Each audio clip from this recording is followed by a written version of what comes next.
Hi guys, welcome. We're just waiting for everyone to join. We're gonna give a minute or two here, but thank you guys for coming. Hello, everyone.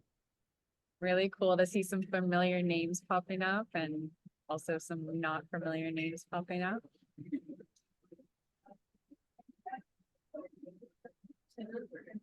So as you guys are trickling in here, I'm gonna just have everybody just share a little word in the chat. How you feeling this morning, Monday, after Easter, coming on here. I'd love to just hear a little bit of the energy in the space.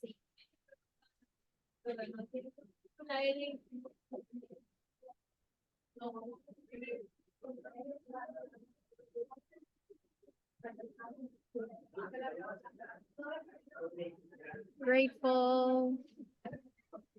Me too. Always grateful. What else, guys? One word. How you feeling this morning?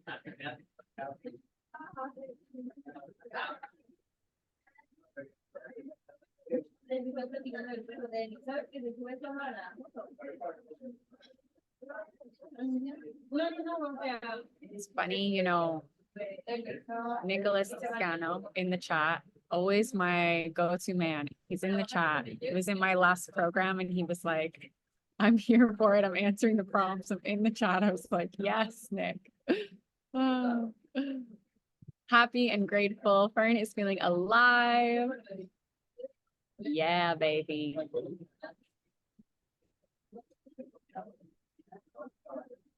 Cool, guys. All right. Well, we are still trickling in, but I'm just gonna start it up a little bit here. So everybody is welcome to continue to write in the chat. Everybody is welcome to turn on their cameras, but just make sure that you're muted here. So we are recording the call. So Shauna is feeling rested and grateful. Daniel is feeling activated. Awesome. Awesome sauce, guys. All right. Well, welcome to those that are familiar. I'm Kayla, and to those that are new faces for me, welcome. Really excited to be here today to share some information with you guys and to just kind of get some energy flowing in the direction we are coming into springtime here. And so we start to feel this essence of newness coming into our life, right? The world around us is blossoming and we sort of feel that inside of ourselves as well. And so when we start to come into this energy, we want to feel our best. We want to really feel that we can show up as a good piece of ourselves, feeling good, feeling excited. And, this is really our time to sort of prepare for the fullness of summer. So I'll just start to introduce myself, and then if all the speakers that are here today just want to give a little raise of the hand, you can raise your hand on Zoom or you can raise your hand in real life. But we're the speakers here today, and we're all going to be sharing a different point of view on how to really restore your microbiome and how to really get the most joy out of your life by healing your digestive system. So I'm Kayla. I am an Ayurvedic practitioner and health counselor, and I work a lot in the realm of Panchakarma, Ayurveda detoxification. Panchakarma, for anyone that's not familiar, is a series of bodywork sessions that you go through, that you are receiving massage to the lymphatic system every day, pumping the lymphatic system, which is your body's natural detoxification system, and really getting things moving. Throughout that week, you're also mono-dieting khichdi. And at the end of the week, you can do this for anywhere from 7 to 28 days. At the end of this week, you are purging with castor oil, delicious castor oil, and letting it go. So that is mainly what I do, but I also work with a lot of people online to bring Ayurveda into their life, working with people on their nutrition, their lifestyle practices, and a lot of stress management, definitely, because Ayurveda is really this holistic form of health that says that our lifestyle is just as important to our health as the things that we put into our body, May it be good things, supplements, or, fast food and alcohol. It's like everything is affecting our health. And so Ayurveda is really here to say, like, let's take that into consideration. What's here for us? So that's a little bit about me. I'm going to pass the mic over to Daniel here so that he can introduce himself. Thank you, everyone. There's someone that, oh, there we go. I was going to say there's someone who's unmuted or there's some noise. Hi, my name is Daniel. Kayla and I are actually bringing some of the genius that she just spoke of in a cleanse this month. So I'm very excited to dive into what my portion is, which is detoxification. And detoxification is can be looked at very simply as learning different methods of liberating the body from physical and emotional things so that we can make room for what it is that we desire. So I'm going to be speaking about the organ systems. I'm going to be speaking about the chakra systems, and in connection with different modalities or ways to detox the body, and potentially what may be happening inside of your body currently that's maybe keeping you in lower states of energy or not, maybe lacking the ability to process fully what is being taken into the body. And I look at the body as a very physical thing, but then I also enjoy and appreciate the metaphysical ways of looking at the body, because as we increase our consciousness, we can, of course, we are physically, focused, yet there are often more subtle layers to what's happening in the body that can bring about much more energy, much more vitality, and potential regeneration of the organ systems. So happy to be here. Thank you so much. And I'm going to pass it to Irina.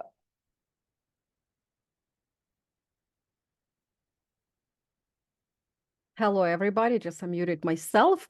So happy to be here with all of you beautiful people with a lot of knowledge and skills. And I hope I can contribute a little bit of my knowledge as well to this wonderful group of people and listeners.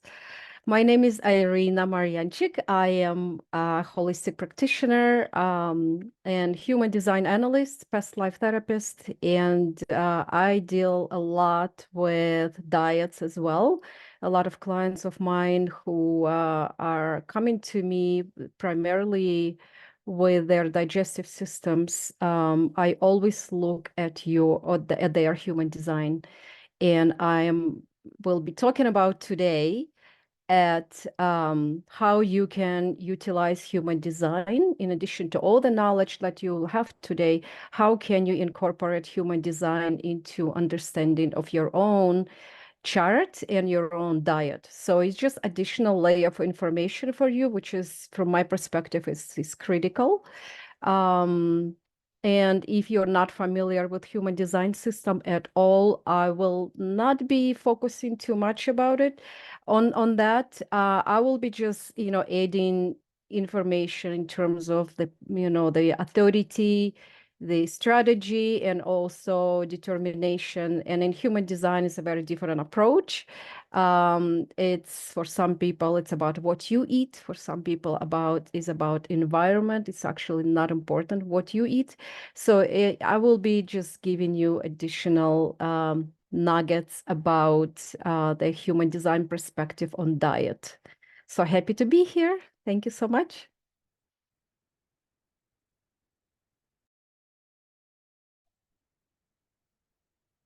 I think I'm next. So thank you, Irina, and thank you to Kayla and Daniel. I'm really, really happy to be here. And so my name is Olivia. I've been a cleanse specialist since 2011 when I lived in New York City. I'm making my video bigger here.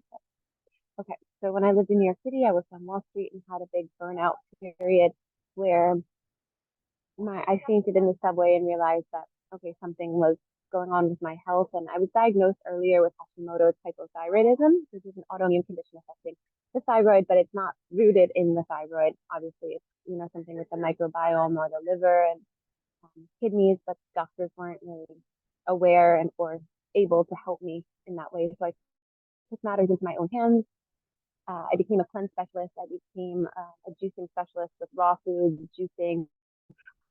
Also studied Ayurveda. So my holistic approach now is basically one around bioindividuality, but focusing on a plant-based, raw, gluten-free, and medical medium protocol. I'm a big follower of the medical medium work, and with that still, I do incorporate, many different techniques around bioindividuality, Ayurveda, and human design as well as something that I love. So I'm really excited about this call because we are all coming from so many different backgrounds and able to support in such a big, diverse way for people coming in cleansing. So I'm really happy to share my knowledge, my background, my expertise, and also be here as a student and learn more about cleansing from these other modalities as well. So I'm very happy to be here.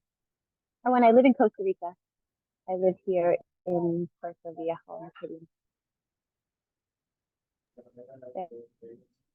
Thank you, Fern. Thank you, Irina. Thank you, Daniel. Thank you guys so much. And we're gonna dive. Okay? What's up? Sorry. Were you able to hear me okay? Because I can put on different headphones for later. Yeah, it was a little bit broken maybe when you speak later on, if you want to like just come a little closer to the computer or something. It sounded like there was sort of just a little bit of external noise coming in. Kayla, there's a little bit of background noise on your side, just FYI. Yeah, okay. But So we can hear you pretty well. okay, cool. Yeah, sorry. I'm in a very interesting environment where I am like living in a resort for a month. There's just like some people around. There's only Wi-Fi in the common areas. But I am gonna jump right in here. I'm gonna speak first today about Agni. So I'm bringing in this Ayurvedic approach, which I shared as a very holistic approach to health that takes into account that we are not only physical beings who are dealing with physical health issues. Our emotions, our spirituality, our mentality really affects our health. And the stress that we're under every day absolutely affects our health. And one of the main pieces of the puzzle here is something in Ayurveda that we call Agni. And Agni is known as our digestive fire. It's really this energy of transformation. So it's the way that we transform everything that we put into our body. It's the way that we transform not only the food that we eat, but the way that we transform the emotions that we feel, the conversations that we have. The relationships that we keep close to us. It's like, how am I digesting all of this into becoming me? And so some things that we can do, why is it so important to really understand our Agni? Is because when our Agni is weak, when our digestive fire is weak, we feel indigestion, we feel a lack of passion for life. And we start to not feel like ourselves. We can really feel this lack of motivation. Sometimes we experience constipation, gas, bloating, brain fog, or this inability to focus. And so if any of you are experiencing any of those symptoms, there's a good chance that your Agni is weak. And the Agni becomes weak by eating food that doesn't serve us, taking on too much of a workload. It becomes weak by not sleeping well, by staying in a relationship that doesn't serve us. All of these things can impact our internal fire, right? And so I really want you to think about this fire that burns in your belly. And this fire needs to be kindled. It needs to be fed, right? You don't just sit around a bonfire at night and let it burn because it will die. You have to give it attention. You have to give it love. And you throw little bits on the fire. And so some of what I'm going to talk about today is what are these little bits that you can throw on the fire? It's like, how do we continue to kindle our internal fire? And so I wanted to start today with one of the best practices really to ignite your Agni, which is a practice known as Kapalbhati, breath of fire. So I thought it could be a fun way for us to drop in a little bit together, just do like a 3-minute breath work practice. And if you're driving, probably not. And if you are listening to this later, you can kind of sit back a little bit, but let's do it. So let's drop ourselves in. I welcome you to sit back in your seat. Relax your back body. You can roll your shoulders back and down behind you. And for this breath, we're going to breathe into the belly, really fill the belly with air. So you can really give yourself this little Buddha belly here. And then we exhale forcefully out the nose. So the inhale is passive, exhale is forceful. We take our Buddha belly and we pull it into our spine. So let's see if you guys can see. We're going to inhale into the belly and then pull the belly button into the spine and start to create this pumping motion with the belly. Forceful exhale, passive inhale. So it's going to look like this.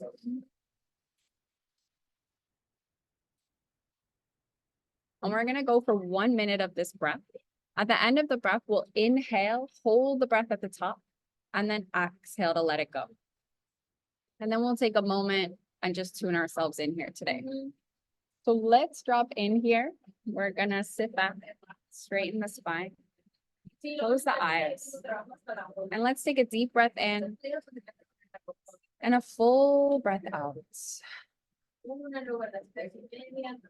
And then breathe into the belly and begin.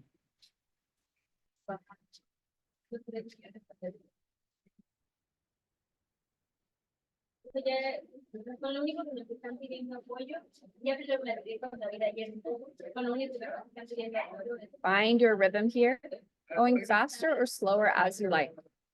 If at any moment you lose sight of the breath, simply exhale and then inhale to start again.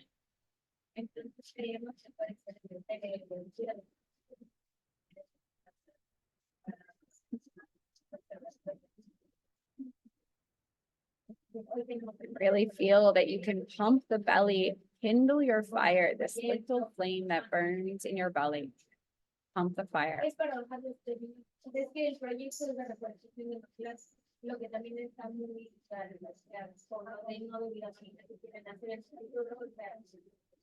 Five, four, three, two, one. Inhale. Retain the breath. Gazing to the point between the eyebrows. Third eye chakra.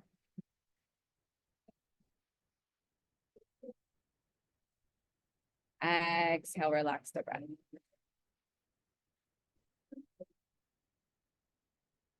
Taking a long inhale through the nose. And a full exhale out the nose.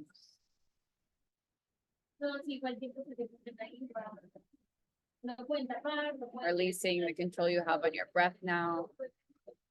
And just breathing naturally.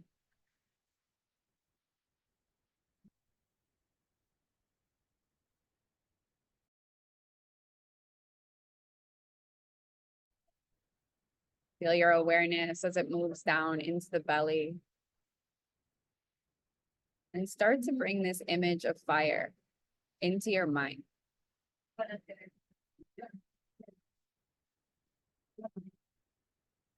Feel this fire in your belly. Orange, red, yellow. Feel the heat.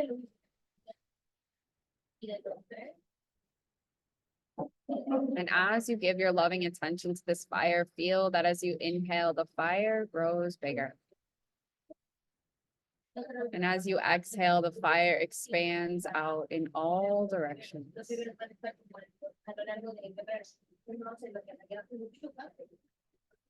Inhale, feel the fire grow in your belly.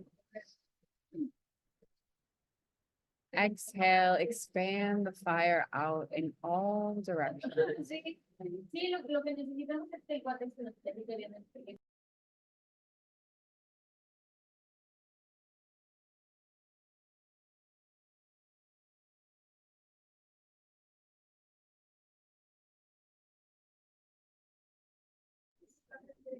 And just gently bow the head, blinking open the eyes. Gazing up, gazing around. Before you gaze back at the screen.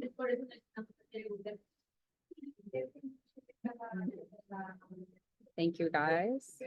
So hopefully now we all feel a little bit more dropped in, a little bit more on the same frequency, but really just understanding what we are talking about here. We're really talking about this basic principle, which is that the element of fire exists inside of us, right? The element of fire exists outside of us is the sun. We cannot live without the sun. And just as we cannot live without our Agni, without our fire. And so I'm going to talk today about 3 types of Agni that we want to be aware of. And some of you might be a little more familiar with Ayurveda. We have the doshas, Vata, Pitta, Kapha. So really quick, Vata is the elements of air and ether. Pitta is the elements of fire and water. And Kapha is the element of earth and water. And each one of these doshas signifies different balances or imbalances that can be present in the body at any time. And as we understand the doshas, we can more understand how to keep them in balance. And so this is why it can be really good to educate ourselves a little bit on these elements that live inside of us. So the first one that I'm going to talk about is Mandaagne. Mandaagne is a Kapha style Agni, and it's a low sign of Agni.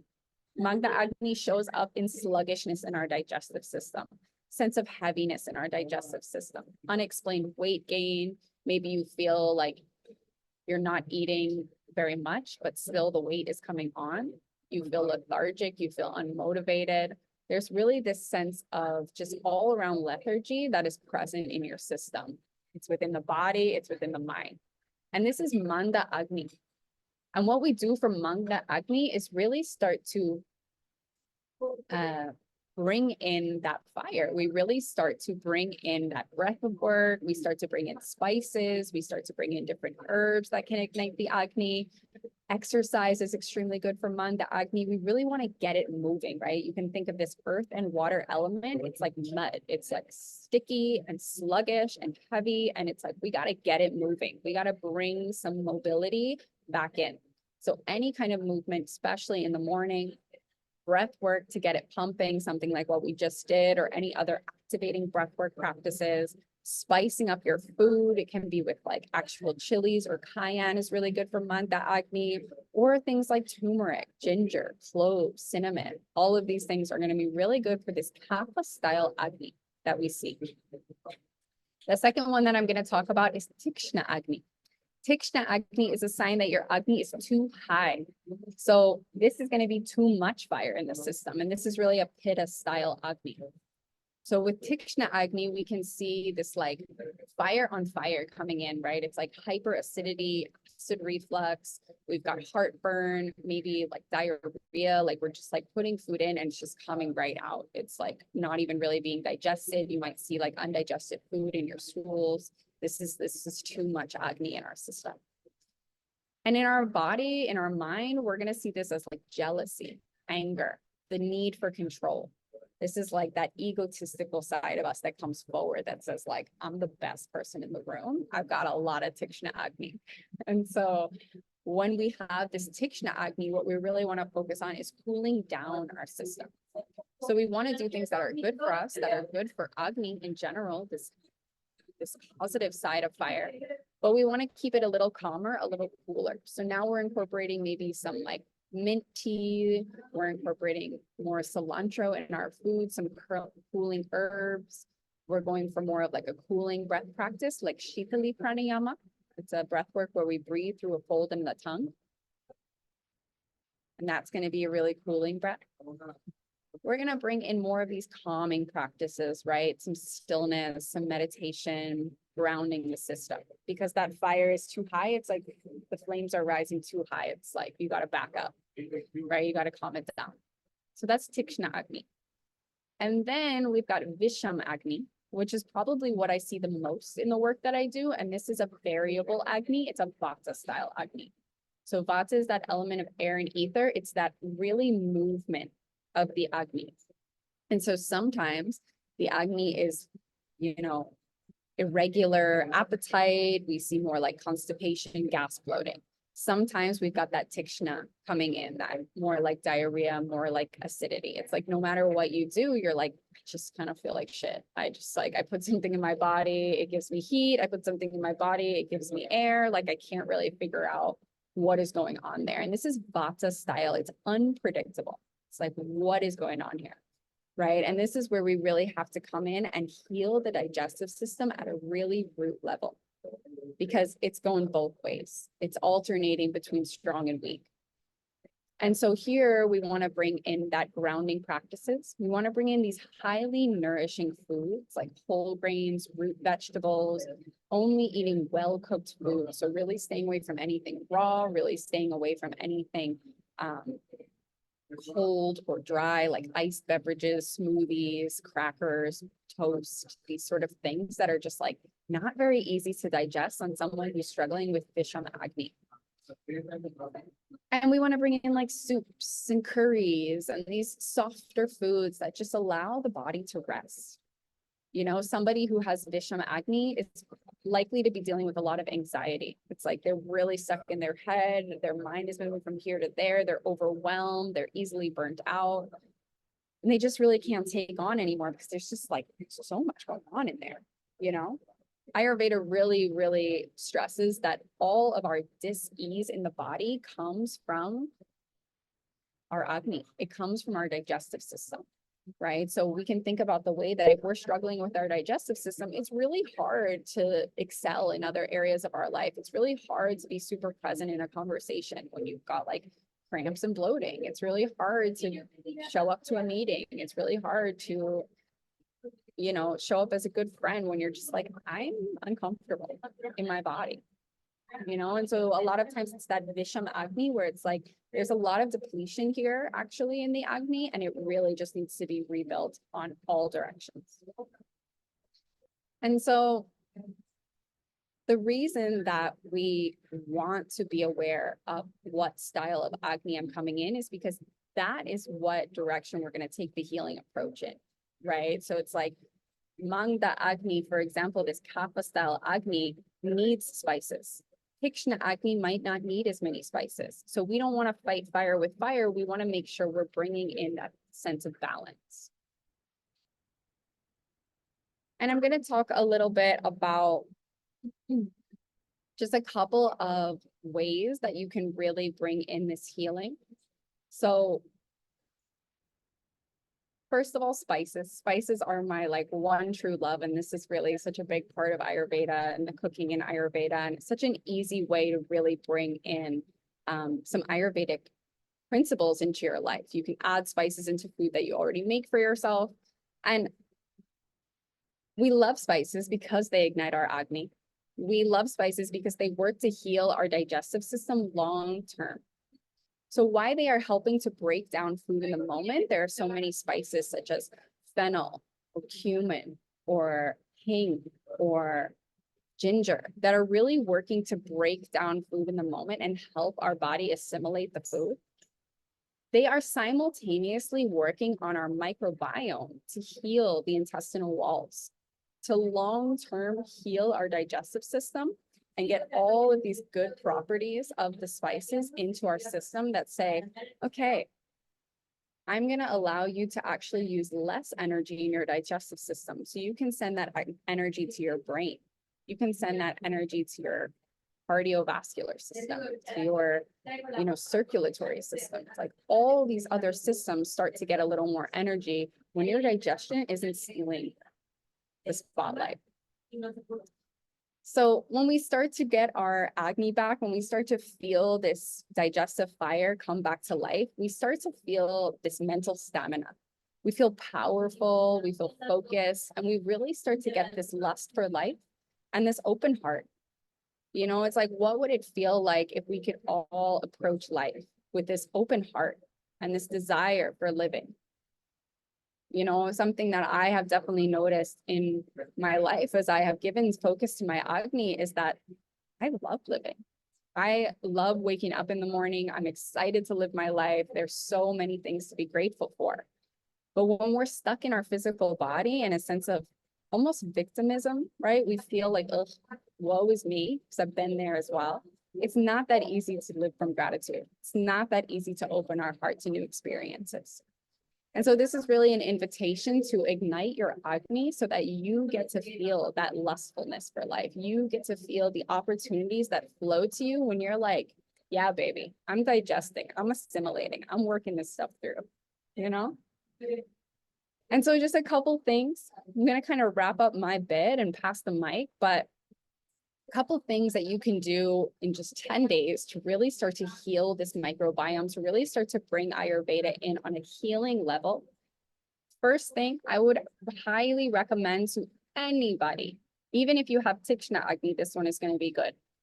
Hing is a spice. It's also known as asafoetida that really works on Vata dosha. So you have any sort of variableness in your digestive system.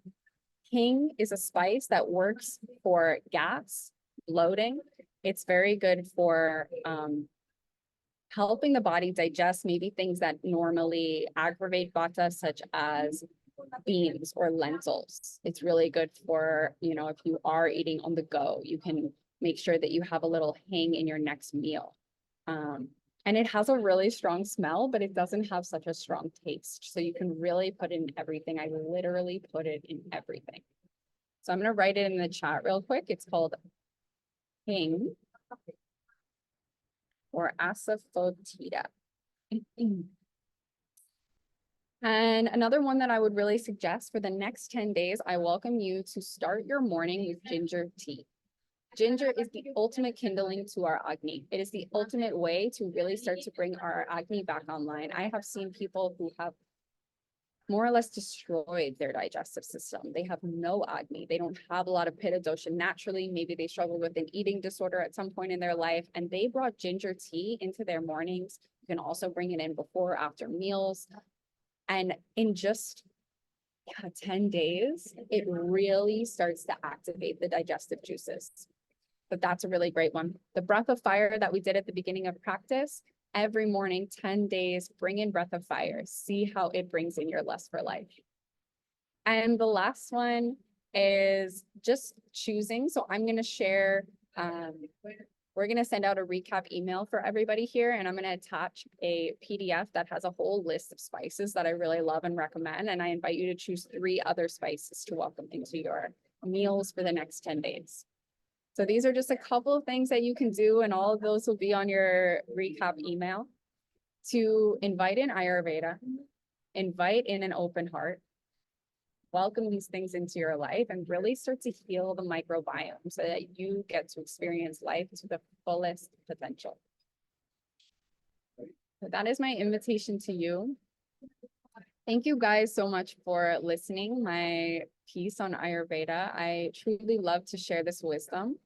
And if anybody is looking for more information on this, you can reach out to me. I'm going to share my information in the chat, as well as that it will be in the recap email. And I'm going to pass it over. So Daniel, come on down.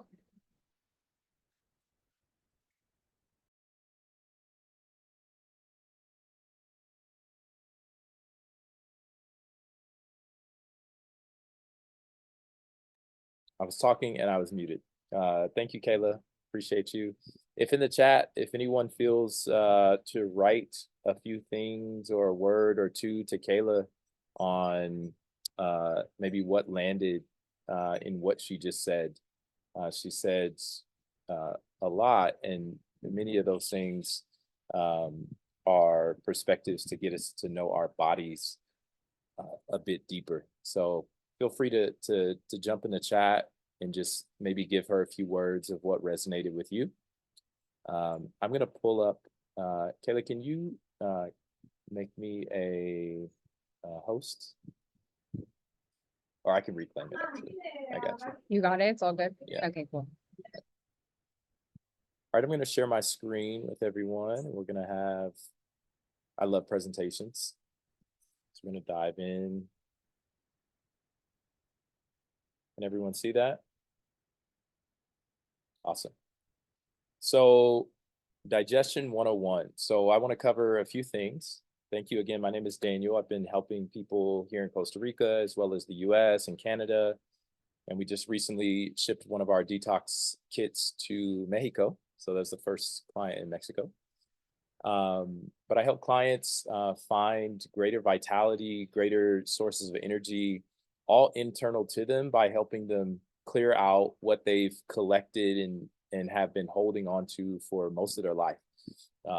Most of what we're taught is how to change what we're doing, but very few of us are taught to let go, to liberate ourselves, or as I say, to get light.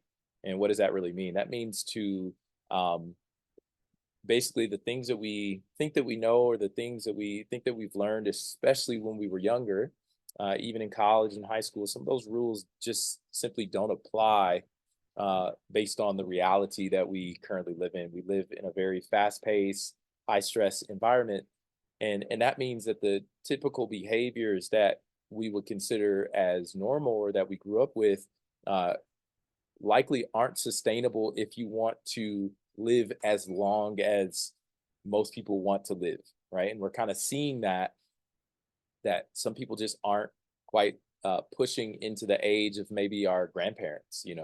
My grandparents were in their 80s, late 70s, early 80s when they passed, and then their parents were in their 90s, right? So what has really shifted? And I want to speak about a little bit of that today. So I'm going to be covering herbs, organ systems, the microbiome, and some best practices. First, let's get into what is detoxification. All right. What does it mean to detox the body? Okay, so let's first talk about what detoxification isn't, because there are many misconceptions. Some people think that detoxing is changing their eating habits. Okay, while changing your eating habits are great, it doesn't actually equate to the intentional process of detoxification. Intermittent fasting is another thing that I see a lot of people doing that can bring people lots more energy than what they maybe had before. And what we do know about the body is, over time, we're making these intermittent changes. Okay, so when we make these changes, we often feel better than we did before. And so what I want people to understand is that detoxification is sort of the pinnacle of gaining the highest amount of energy due to the amount of change that you would have experienced in a certain amount of time. Okay, so some people are, again, going raw, they're going vegan, they're going into carnivore diet, they're going paleo, which is all great. That fits into that category of changing the eating habits. Yet none of those things are really associated with liberation, right? They're liberating you in certain ways due to you gaining certain things and letting things go. But I'm going to dive into maybe what detoxification, what some of these things are missing. So some people are also avoiding carbs. They're avoiding gluten and oils and dairy and all sorts of things. And some people will feel probably quite restricted, so they're eating a lot less. Yeah. So I want people to know that when we detoxify intentionally and properly, we're essentially opening ourselves up to eat things that we maybe haven't been able to eat for decades. Okay, so it is a restorative process, it's a regenerative process, and to begin that process, it must have this intention. Okay, the intention, or the meaning behind detoxification, as I like to define it, is the physiological or the medicinal removal of toxic substances. Okay, in Ayurveda, toxins are also, as Kayla mentioned, called ama. That's mental and physical. Okay, so and these things that have accumulated in the body eventually create undesirable short and long-term effects on a person's health. Okay, so this is maybe even at the source of many people's states of dis-ease, are what we would consider toxins. And again, that can be stress, that can be holding on to emotions, which are stored in certain organ systems. That can be, again, physical ailments, joint pain, discomfort in the digestive tract, and things like that. So these are some of the signs that the world that we live in has these things that we're consistently taking in through all of our orifices, that if we don't have an intentional methodology to liberate ourselves from those things, then we kind of carry it throughout time. Okay. And I even went a little deeper, because when we think about herbs and we think about plants, sometimes we think of these things as like new, but particularly, I found some quotes that, and there's many quotes in all sorts of books, but this particular quote really like hit home for me. And it's that the leaves of the tree are for the healing and the restoration of the nations. Okay, so I am a fan of herbs, and I'm a fan of using herbs to liberate the minds and the bodies of people. Herbs are conscious things, right? They have consciousness. For those of you who may not think of like plants as that, or even when we think of like a plant-based diet, sometimes we just don't think of herbs, and that's okay. Also, when you think about herbs, herbs are one of the few things that man has tampered with, meaning that they still are in their original form. So things that are more in their original form, that we would maybe even call organic or non-GMO, typically have a greater effect on our body, okay, a stronger effect on our body. So herbs should also be used with care, okay, when we're communing with those. Here's a few types of detox that I personally use with my clients. Liver cleanses. Again, I put intermittent fasting because I think that intermittent fasting is a gateway or a doorway into deeper things, such as water fasting. I use particular herbal cleanses, mono dieting. When you think about mono dieting, for those that are, whether they're going to, let's say, raw, or they're going more vegan, or they're going even like carnivore, mono dieting is really powerful, because you're basically telling the body, hey, I'm going to only put certain things inside of me. And so you actually have less to process now. Okay. So no matter what a person is doing as far as their dietary changes, as it leads towards mono dieting, there always is an increase and an improvement within the body, no matter what foods system they're changing to. As a part of my cleanses, I would say one of the more popular ways to mono diet is maybe using khichdi. As I think Kayla might have mentioned khichdi. But essentially khichdi is a combination of certain herbs, spices, as well as mung beans, things like ghee. And when you are eating this consistently over a period of time, the body starts to, where it would have spent all this other energy breaking down the multitude of different things that we're putting in the body, now it only has to focus in on breaking down this thing that it's now consistently receiving. Okay. So mono dieting is really powerful. Parasite cleansing. Parasite cleansing has become more and more popular. My clients probably have the most impact when they're either doing mono dieting or parasite cleansing. Parasite cleansing, basically, when we think of parasites are a normal thing. It's part of our body system, right?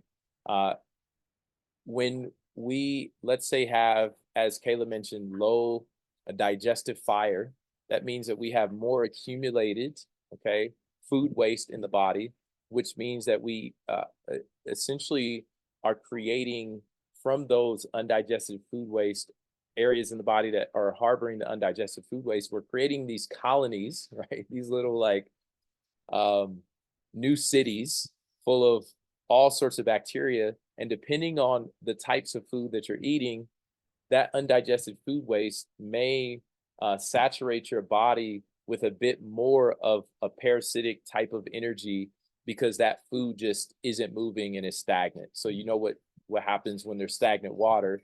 It attracts all sorts of things that just aren't favorable to that particular environment. And it doesn't often smell that well. So for people that are experiencing bloating or like inflammation, imagine that as like this pool where the things just aren't flowing like they typically would. Again, there's going to be other forms of life that maybe aren't as desirable. The food in that area just isn't breaking down, which when you have these life forms that are attempting to break down that food, but maybe they're inundated with a bit too much, that creates this what we call off-gassing, okay? And so that's where some of the bloating comes from, is either the inability to break down the food that you're taking in, or the off-gassing from these colonies of bacteria that just aren't as favorable to your long-term health. Colon cleansing is really powerful, whether you're doing green coffee enemas or whether you're doing an actual colon flush or using certain herbs. I recommend that my clients use a certain type of herbs for, let's say, 7 to 14 days to really cleanse out some of those undigested food waste accumulations in the body. And Panchakarma, which is something that Kayla mentioned as well. So let's talk about when we're taking in food, okay?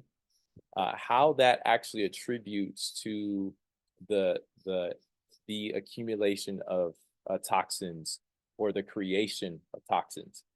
So in the West versus the East, we make common mistakes all the time with improper food combinations, right?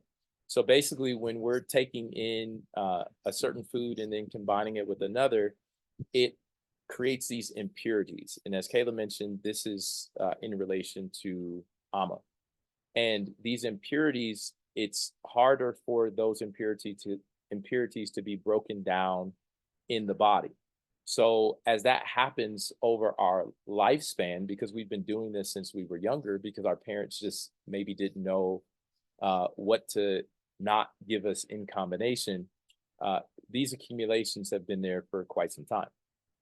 These accumulations, also called AMA, clog the channels of the mind and the body, as well as the microcirculatory channels. So think about your nervous system.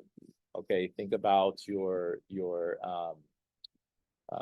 hormonal systems. Okay, these signals that need to be properly passed from one part of the body to the other to instruct the body on what to do and what not to do. The toxins potentially clog or block this flow. So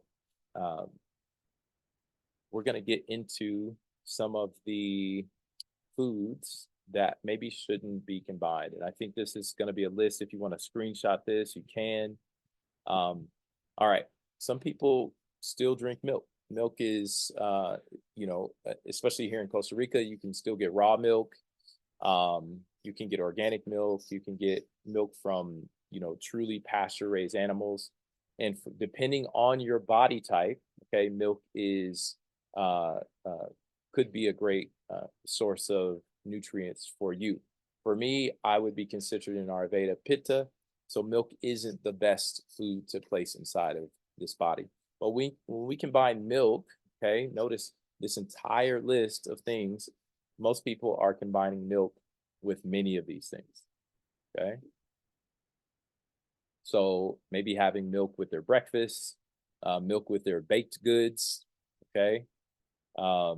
Milk with fruit in the morning, especially if we're making certain smoothies or things like that. Those things just don't break down very well because of the impurities that come up from that. Yogurt, okay? How many people are eating their fruit with their yogurt, okay? So things like bananas. There's even like in certain cultures, they'll take yogurt and combine it with herbs and have that with their dinner, with their fish and things like that. It's just not something that you want to combine with certain things. Melons, okay, melons, because of what they are, they're mainly water-based fruit. So that means that they also break down very quickly in the body, almost immediately. So when you combine melons, even with other fruit, okay, you want to have the melon first. Give yourself 15 or 20 minutes after the melon to start to digest other types of fruit. And then you want to put grains and starches and different things like that a little further away from the melons, maybe like an hour, okay? Eggs, okay? Again, these are common things that we see people combine, especially for the Western breakfast, okay? Honey, there's some people that know about ghee. Ghee is very great at lubricating the digestive system. Honey and ghee just don't combine, so especially in equal portions, so you don't want to do that. Corn, it's probably less people eating corn, but if you're combining your corn with dates, raisins, and bananas, don't do that. I wouldn't think to do that, but maybe some people would. Nightshades, okay? Nightshades, when you combine it with yogurt, milk, melons, cucumbers, potatoes, tomatoes, eggplants. So we're also thinking of like tabbouleh and things like that. In certain cultures, these things are commonly combined. So do your best to avoid these things, okay? Now we're going to get into the microbiome, okay? The microbiome is essentially a little city that is inside of you that is made up of billions of different types of microorganisms. And these microorganisms include bacteria, viruses, fungi. And these are all great things when they're in balance inside the body. And they help us to systematically assimilate, okay, to absorb, to break down food waste, okay, and convert food into nutrients that the body can use. So what happens is inside the body, there's this little lining that we can call a mucosal lining, and it has the consistency that like aloe vera does.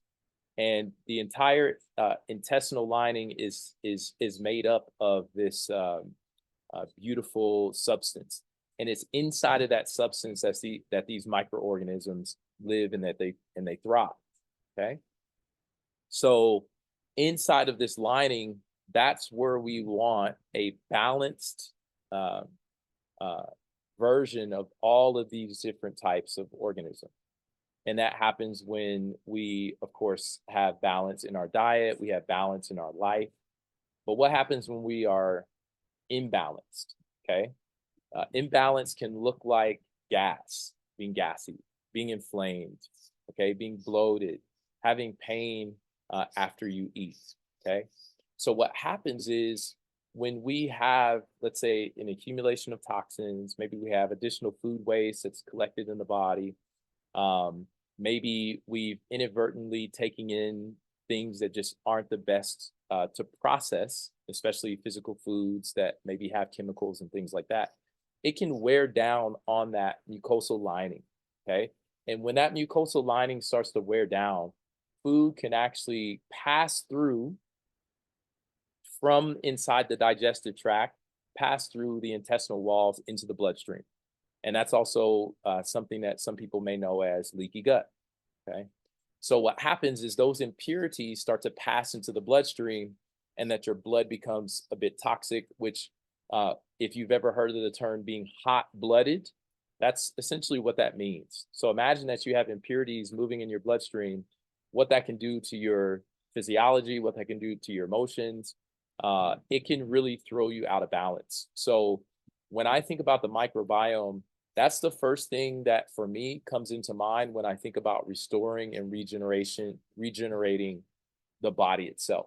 And that all starts with the sort of inner world. And so what can we do to soothe this area? Again, we can move into things like mono dieting. There's certain herbs that we can use that are incredible at soothing the intestinal lining, things like slippery elm, things like licorice root, things like trufala. And after this call, I'll make sure to, along with Kayla, we'll send out more of this information in detail so that you have the ability to go out and maybe invest and purchase some of these things that could be useful to you. And then detoxification, right? Detoxification is helping to remove some of that undigested food waste and helping to bring balance to the collection of microorganisms by introducing more positive gut bacteria in the body. Okay, we'll keep moving on. Why is detox good for us? Okay, I think we kind of,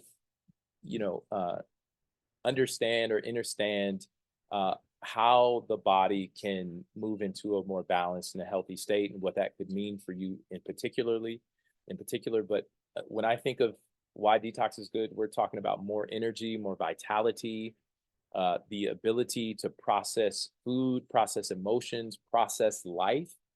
And I know that sometimes people don't think that taking herbs can lead to just because we're somewhat disconnected, I think, from the consciousness of these plants.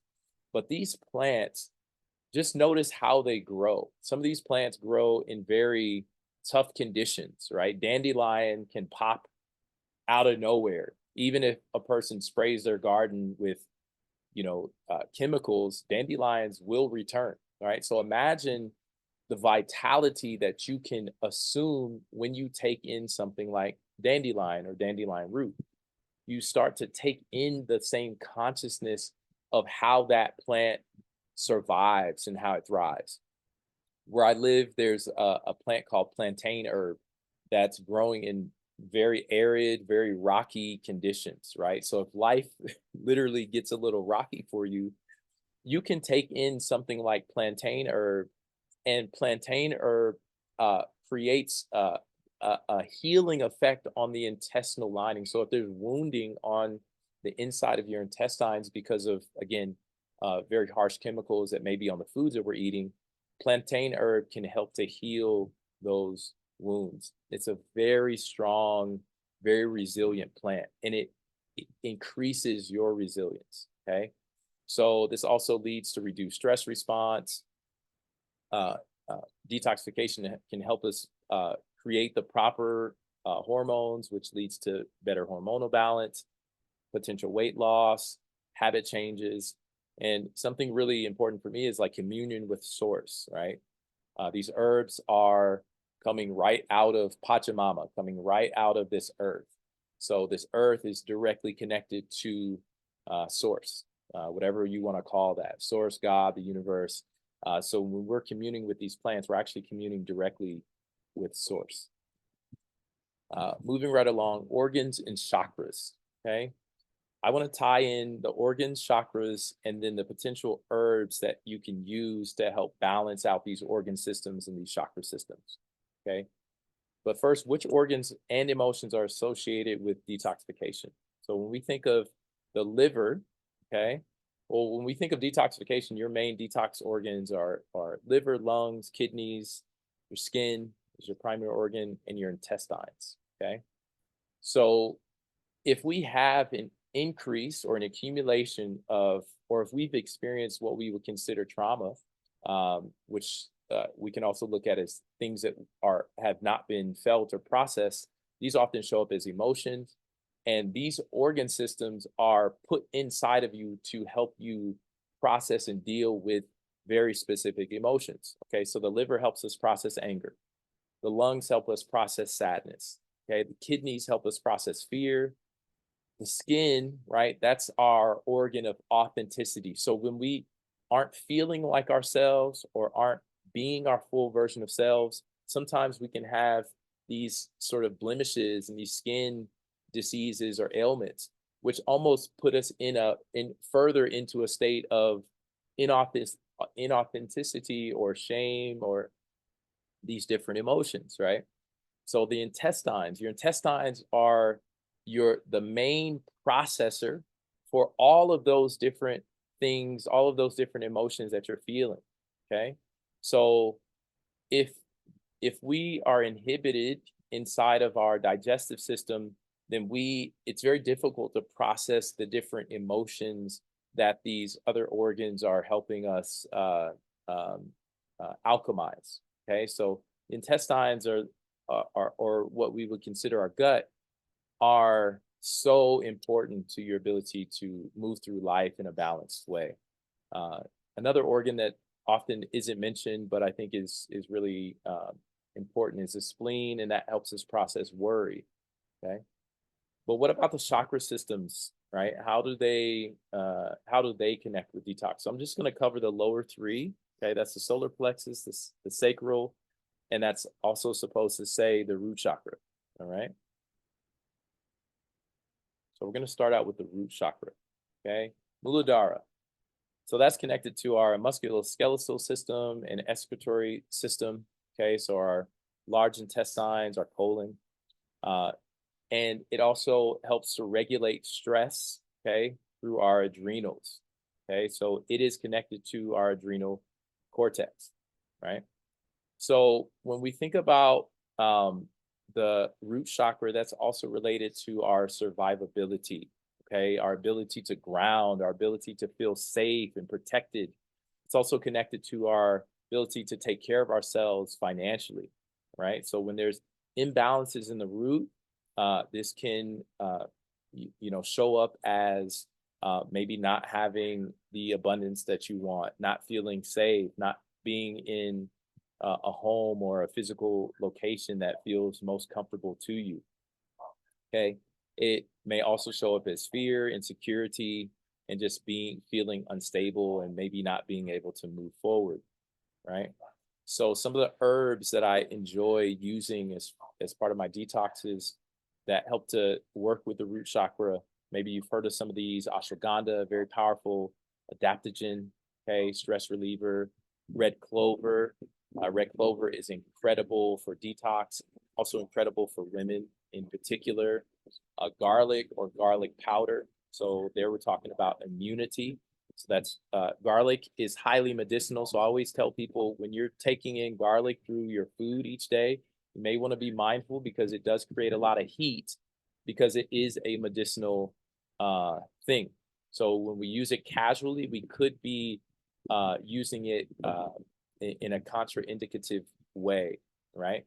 Ginger, as Kayla mentioned, helps to bring heat again to the solar plexus, bring heat to the Muladhara. To the Muladhara, which also can bring more fire to the digestive tract. Or horsetail, right? So we're talking about bone and tissue regeneration because of the high amount of silica that's within that. So those are just a few. Let's move forward. The sacral chakra, all right? So this is about reproduction. So think about your ovaries or testes, urinary tract, and kidneys, okay? Remember I talked about the blood. The blood is filtered by your kidneys, right? So if you have toxins inside the kidneys, if you have toxins inside the blood, but the kidneys, let's say, have excess heat, you then have less ability to convert the toxins and impurities within the blood to something that's better for the body. So the kidneys are so important, right? So we're also talking with the sacral chakra, lower intestines, lower back. So if there's lower back pain, again, think about hydration, think about kidneys, right? If you have an accumulation of, certain emotions, or if the sexuality has been compromised, if we're holding trauma in these areas, if you're not feeling as creative, these are ways for you to know that there may be an imbalance, and from that imbalance, from seeing how that imbalance shows up, you can take action towards helping to purify and cleanse this part of the body, right?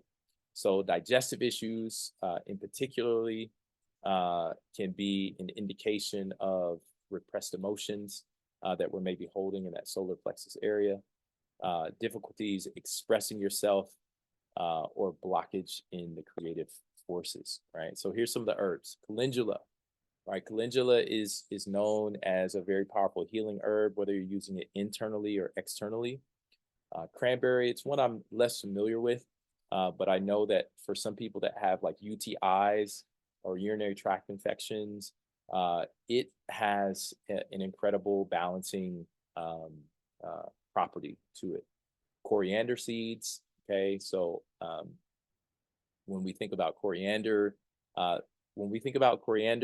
in combination, let's say, I'll mention this a little later, but with fennel and cumin, this is one of the main combinations that you can use when it comes to um, digestive issues. And it's something that you can actually take in right before you have your meal, maybe 30 minutes to 45 minutes before you have your meal. We'll drop that in the email after this on a recipe that you can use. But coriander seeds are very powerful.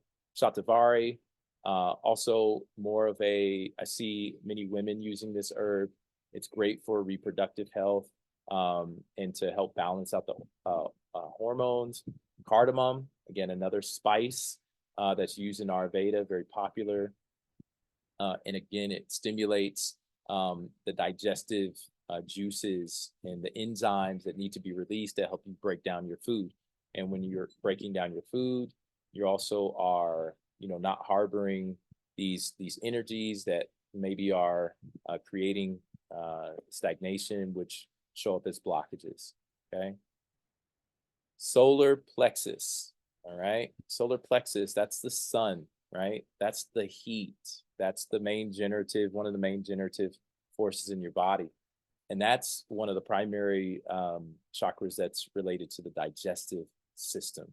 Okay. So think about the stomach, your liver, your gallbladder, pancreas, small intestine, right?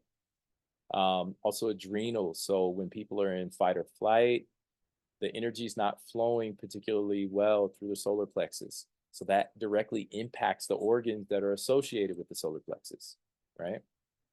Solar plexus is your self-worth, is your personal power.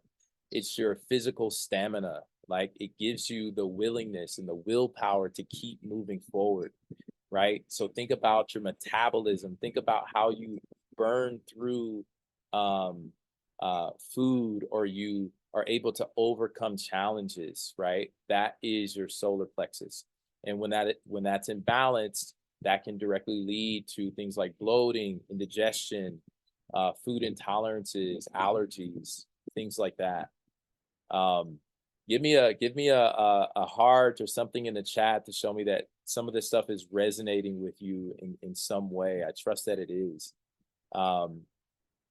Right? When we're dealing with deeper emotional issues, self-esteem, having autonomy, personal agency, autonomy, sovereignty in the world, okay?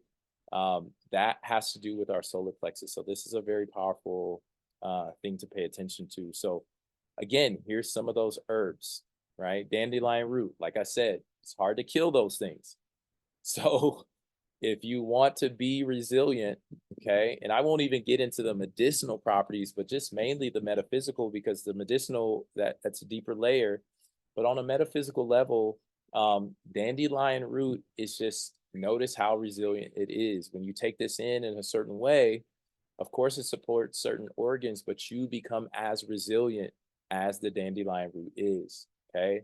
Milk thistle, one of the most powerful regenerative or one of the most powerful herbs for the regeneration of your liver. Your liver is your project manager. The liver essentially manages all things that you take in and all things that you are potentially to release in the body. So if the liver isn't in a protected state or in its highest function, then it is storing things that it can't process inside of your body as fat, okay? And that is to protect you. Literally takes toxins, wraps them in fat, and stores them inside the body. So for people that are carrying a bit more weight, that could be connected to liver function. So we can restore optimal liver function through things like liver cleanses. Peppermint, again, helps to soothe bloating, indigestion. Ginger, as we spoke about, brings a bit more heat and stimulates digestion. Turmeric is also known as an anti-inflammatory agent. And when combined with things like black pepper, it allows for a deeper absorption of that. Also, if you use it with things like ghee, or honey. It also allows for deeper absorption into the body. Lemon balm, this more so is a nervine, so it helps to work with the mind, reducing stress, anxiety that may be affecting the solar plexus, right? So almost done here. Detoxification. Here's some best practices, right? I would say the first thing that I noticed that people have not done when they think about detox, or maybe they've done certain things in their life to try to improve their health, it's important to do holistic assessments. So what do I mean by that? That means that in the allopathic community, or the more medical-based, medicine-based, sort of doctor-nurse systems, they're not looking at you necessarily holistically. They're looking at you through states of disease. They're looking at you through states of like having certain symptoms, okay? Less towards root cause. So when we assess our body through a holistic way, we want to use systems like Ayurveda.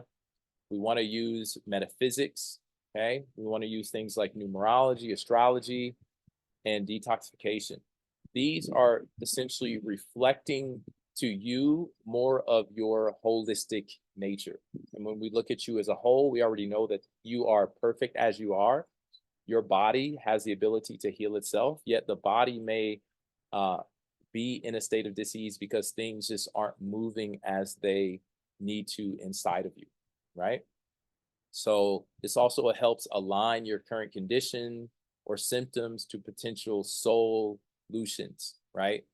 When I notice that people do detox, they're bringing balance to so many different aspects of their life beyond just their health. I mean, we're talking about their relationships, we're talking about their mental stability, their work life balance, and things like that. The next important thing is to find a guided program. So there's many things on the internet that say, hey, you can do this in this amount of days, go for it. Most people try that, and either they don't see the success that they want because they're not really seeing it in the proper way, or they may quit before they finish. Okay, so find a guided program. That's something I highly recommend, because we should not be doing this deep work by ourselves. Okay, I don't want to tell you what to do, but I do have a high recommendation of finding support, find accountability, right? That helps you commit to a certain time, right? Also, folks like us, folks like Irina, folks like Kayla, folks like Fern can help give you honest and accurate reflections for what you are experiencing in your life, so that you aren't second guessing yourself, right? So that's really important. And then finally, trust the process, okay? Change requires your commitment to witness yourself become, right? So I'll say that again, trust the process. Change requires you and your commitment to yourself to witness yourself become something different, okay? And lastly, on the best practices, use Ayurvedic spices. And like I said, I'll be sending some of these recommendations out in an email within the next 24 hours, so that you can continue your journey on living out your best life in the highest state of well-being. Thank you so much. Thank you so much. Thank you so much. And I'm going to pass it to the next person, who I believe is it you, Irina? Yes, I believe so. All right. Thank you. Just need to have screen sharing rights. Okay. Thank you very much. I'm going to make you the host. Thank you so much, Daniel. And if Yeah, anybody has any excellent. questions for him, you can pop it in the chat. And, you know, I think you have one from Jay, which is a great question. And yeah, keep them coming, guys. Yeah, we'll have I'm so a Q&A at the end. So definitely pop any questions that you have here so that we can be prepared for you. Thank you so much. Yeah.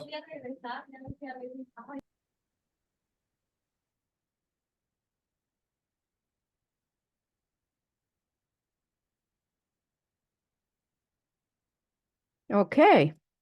Everybody can see my screen? Yes, right? Okay, perfect. Okay.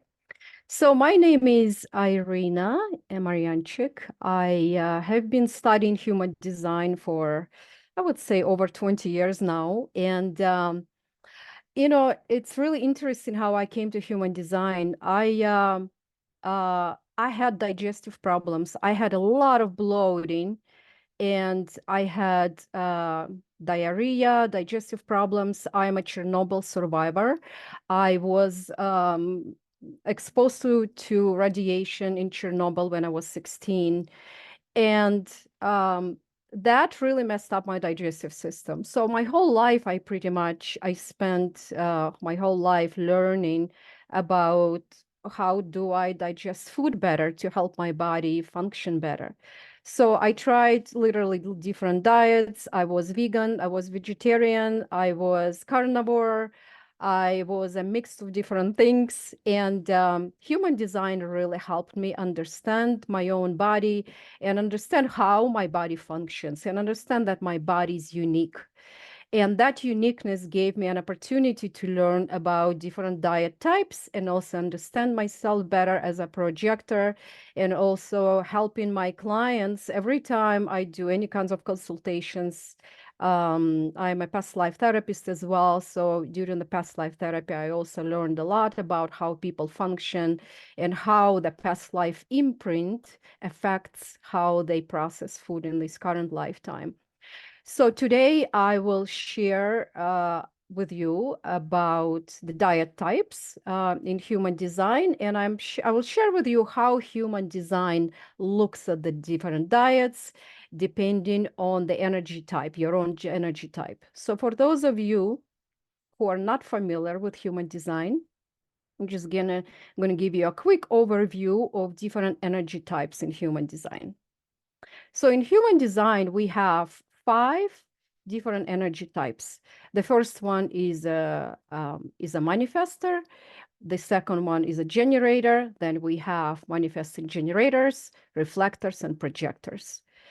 And these energy types are completely different creatures. The way they operate, the way they process food, the way their digestive system functions, they're very, very different energies. So if you look at this chart for example, if you notice with manifesting generators and manifestors, and projectors and generators, if you look at the chart, you will see that manifesting generators and generator type, they all have sacral center. And the sacral center is about digestive fire. The fire that the previous speakers were talking about, it's that what gives them fire to digest food, which means they can digest much better. They are capable of mixing up more foods. They're just more tolerant and open to different types of food. And also like protein and fat, they digest much better than than reflectors and projectors. So this is just for different perspective. So I'm not going to go deeply into different energy types. This is a totally different class. So this is just for your information. So this is the example of different famous people with different energy types. For example, Bill Gates is a generator, and we have 70% of people in the globe, they're generators, which means they can eat more different types of food, they can digest better. And when it comes to, for example, reflectors, John Kennedy was a projector, by the way, with ego. You can see the definition in the ego center. And you can see that this Bill Gates specifically, so what I'm talking about, the digestive fire, right? The fire that you need to digest food and create the product that is digestible by your cells, the substances that cells can use up. This is that's what we have, this digestive fire to do that. So in human design, we have what's called primary health system that explains how your bioform, your body is designed to be nourished by their environment from the food that you're taking in. that supports your unique, the food that you're taking into your body is supposed to support your unique metabolism. It helps to develop your cerebral capacity, which means the type of food that you eat is going to affect how your cognition functions.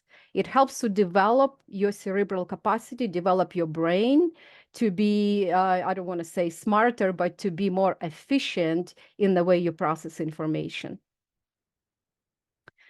So the primary health system explains how to digest food and information. And this is the key difference between other systems, that in human design, the way you process food, it's exactly the same way you process information or data that is coming through the different sources.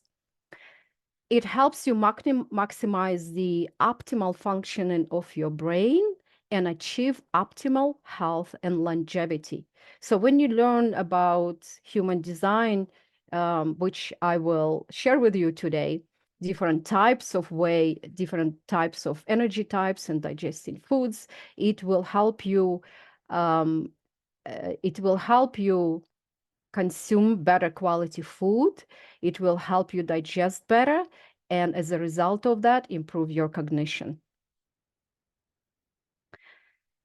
So human design knowledge helps you support your body in being able to extract nourishment it needs to support your differentiation potential, or your body's differentiation potential. And what is this differentiated potential? It's what makes you unique. So you may have people eating different types of food that works for them and they are healing, and you try that. Everybody probably had this experience. You try to copy that, but it doesn't work for you. How many people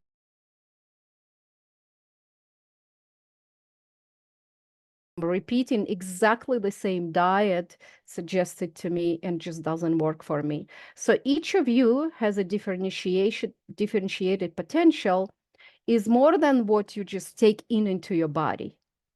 It's how you do it, where you do it. It's about conditions and circumstances that support your digestive system. And I will talk about this a little further away.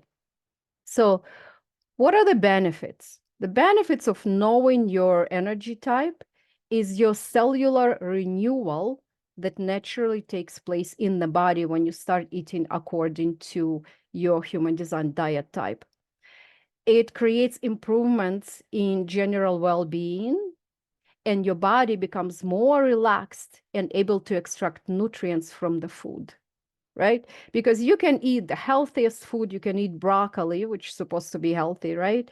Broccoli, you can eat all kinds of healthy foods, but if you're not extracting the nutrients, if your body doesn't know how to utilize that fuel, they're going to be indigested. And how many of us are eating healthy food, and if you start looking at your stool, you see that the food is not being digested? It means the nutrients are not being utilized.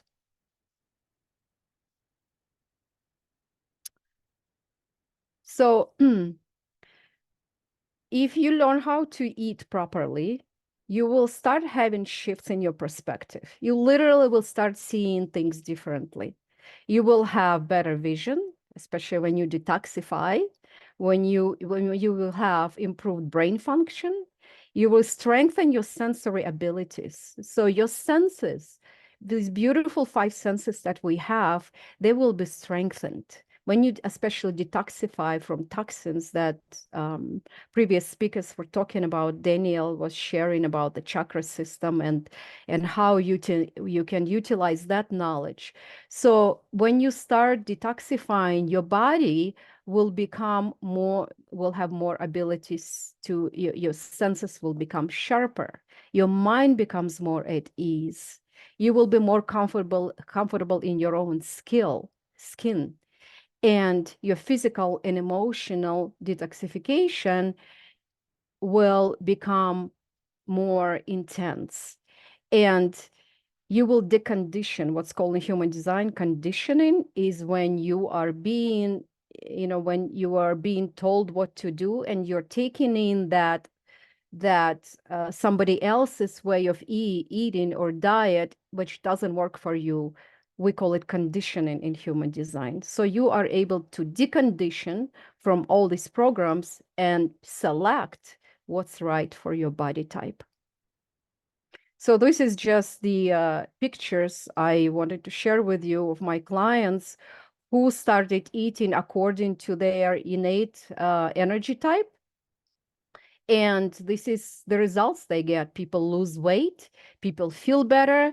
I have several clients who got the different jobs because they were actually were afraid to apply for certain jobs that would pay more money, but now they're losing weight, they feel more confident, and they're able to apply for the jobs and make more money. This is just the great outcome, great side effect of detoxification and proper diet. So energy type specific dietary recommendations. So if you do not know about human design, you can quickly create your chart and look at your chart and see if you have a sacral center defined or undefined. So if you are a generator or manifesting generator, your sacral center is always defined. So normally I recommend for sacral energy beings, which is manifestor and manifesting generator, they are able to eat and digest larger quantities of meals. They have this what's called digestive fire that Kayla was talking about. And non-sacral beings, which is projectors and manifestors and reflectors, it's recommended that they eat smaller portions because they do not have as much digestive fire as other energy types, and therefore it's harder for them to digest food. I'm a projector, and I tried to eat like a generator, and I wasn't able to digest food. My food would just come out undigested. So when I realized that, when I came to human design, I started eating smaller portions. Even the food that I eat, I enjoyed it, the smaller portions, and I was able to digest. And also my digestive system, for example, I'm not able to mix up things because my digestive type is number 2, which I will share later. So for this type of digestive system, when you start mixing up things like Daniel mentioned milk and other things, they become undigested. So when you eat food separately, it creates a totally different chemistry comparing to if you start mixing up different types of food. So for non-sacral energy beings, you have to have smaller portions and experimenting with eating less. So we have what's called in human design variables or substructures. Those are 4 components that relate to your specific cognitive ability to filter the world. You, everybody who is watching or listening, you belong to one of the 16 types of the possible combinations in this chart. The other thing to consider is that if you have, and this chart clearly shows this, all of you, by the way, if you would like to get your free chart, you can go to my website or any website, Google it, how to get a free human design chart. You can get this chart, and you always have to look at this arrow. And these arrows determine in your chart if you have left or right, what's called active brain or passive brain. And depending on that, we also suggest to have a different type of diet. And I will explain what that means. So this is the chart that shows you all types of dietary recommendation in human design. We also call it determination. So we have appetite, taste, thirst, touch, sound, and light. And under each of these, we have left or right arrow, which means active and passive brain, or active or passive body, or receptive. And for number 1, we call it a hunter. This is the most primitive diet. 2 is a gatherer. Thirst. Number 3 is transformer. Number 4 is touch, determiner. Number 5 is listener. And number 6, light, is a watcher.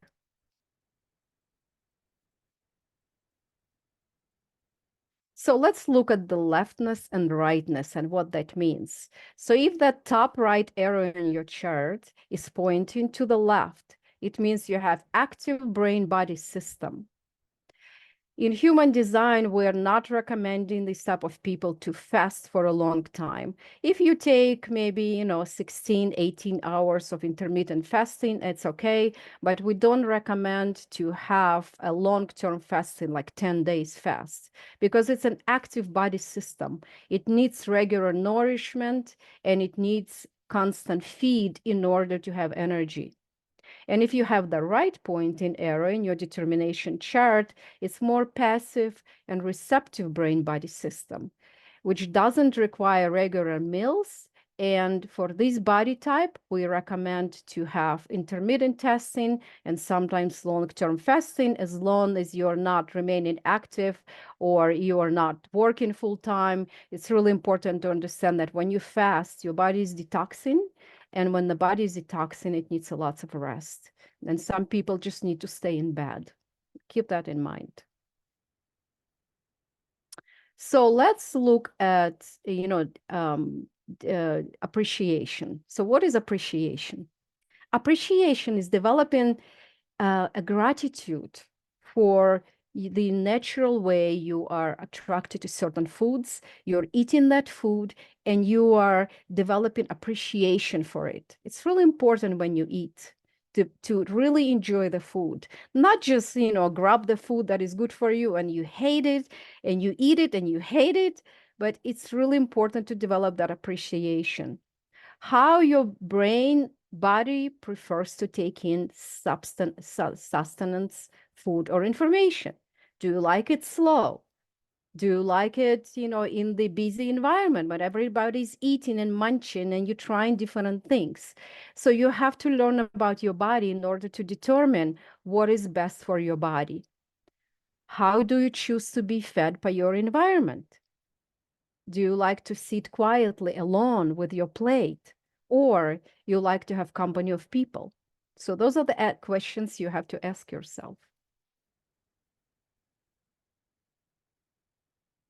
So let's look at the first one. Very exciting one. My favorite one is it's determination number 1 or diet number 1. It's called appetite, smell, or hunter. This is the foundation of appreciation for all other colors. We call it colors of determination human design. It's a very rigid digestive system. It's about merging the life force of food and the body, right? It's about what you eat versus how you eat it.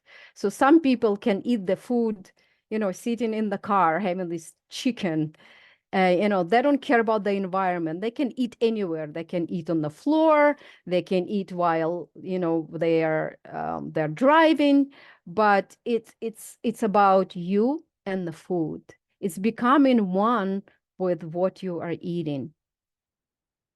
It's about being focused on the food itself and ignoring the environment around you. It's about being invigorated and feeling you get from that food. It's very, remember, food is a very intimate process. It's kind of a magical thing for me when you are putting a piece of food into your mouth. It's very intimate and you're getting the energy from it, and your chemistry changes and the way you see the world changes.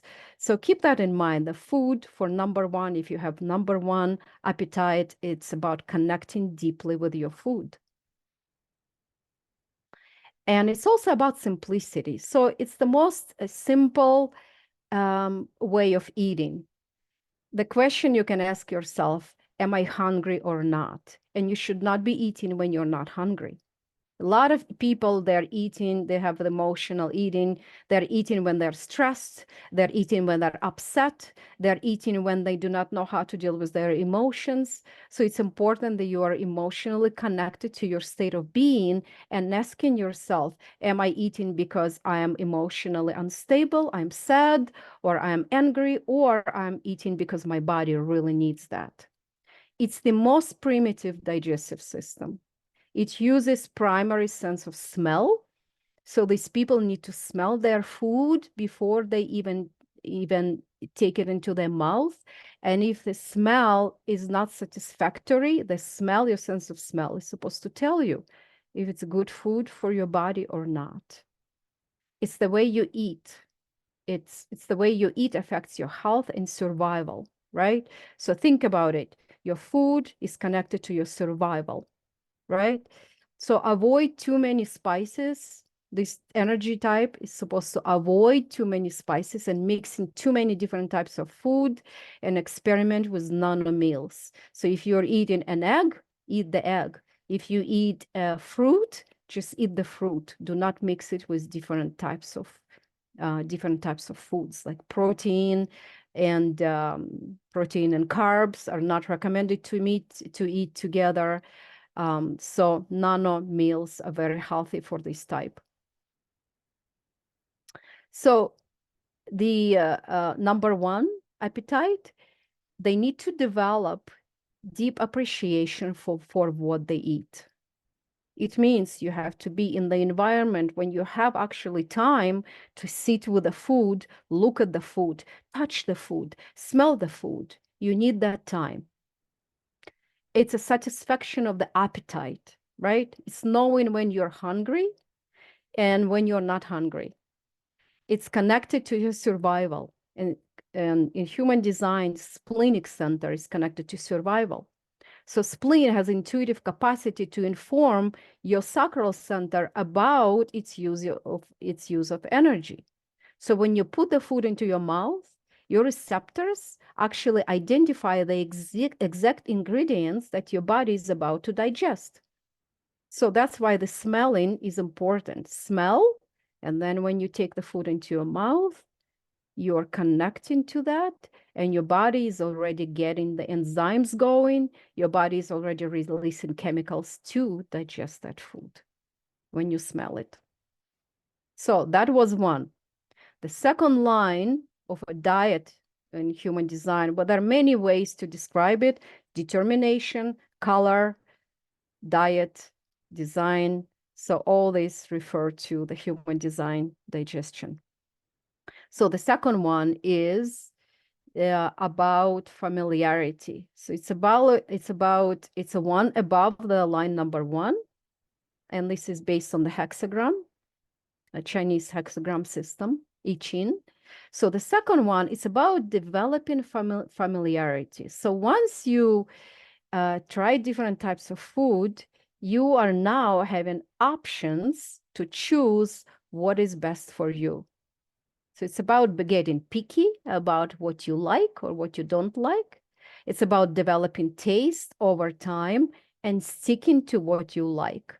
So once you develop something that you like, let's say, if you eat eggs for breakfast every morning, or if you have a smoothie, you develop that taste, you finally figured out, okay, that works for me. If you have type 2 digestive system, you're sticking with it. You're not changing it. So it's also about, you can mix up a little bit, but it's about being open or closed off to certain foods, knowing that this specific food doesn't work for me, and therefore I should just avoid it for the rest of my life because I tried it and it doesn't work for me. There is no need to push your body to digest it, right? So if you like to eat rice, for example, a lot of people they cannot digest rice because the body treats rice just like gluten. So, but a lot of people are very good with rice. So you have to develop that knowledge of your body by observing how the food is being digested in your system. So the second line, taste, is also about eating locally. So eating locally meaning walking distance. So these type of people should be picking up the meals from the local groceries that is in their local environment. Like for example, for me, I have this type of diet too. So I don't like to drive far away to get my food. I like to go to my local food producer here in Costa Rica. I live in the mountains, get the food that I like, get the herbs that I like, and I support myself with the herbs that grow locally here in Costa Rica. And, you know, if I want something to get from Daniel, the local herbs that he helps to harvest, this would be correct for me because it's a walking distance. I don't have to, I don't need to import things from other countries. So that is healthy for me, for my digestive system. So eating locally, knowing exactly what you like, and don't change your preference based on the pressure from other people. So you may be having different people in your environment with different determination type or diet type. They say, oh, why are you eating the same thing? It's too boring, right? But for your digestive system, for your cognition, you actually feel good eating that. That is healthy for you. Okay, they may have different determination or diet type. So stick to what you already know and like, and your body is going to operate super efficiently like a well-oiled car. So it's about developing taste and sticking to that.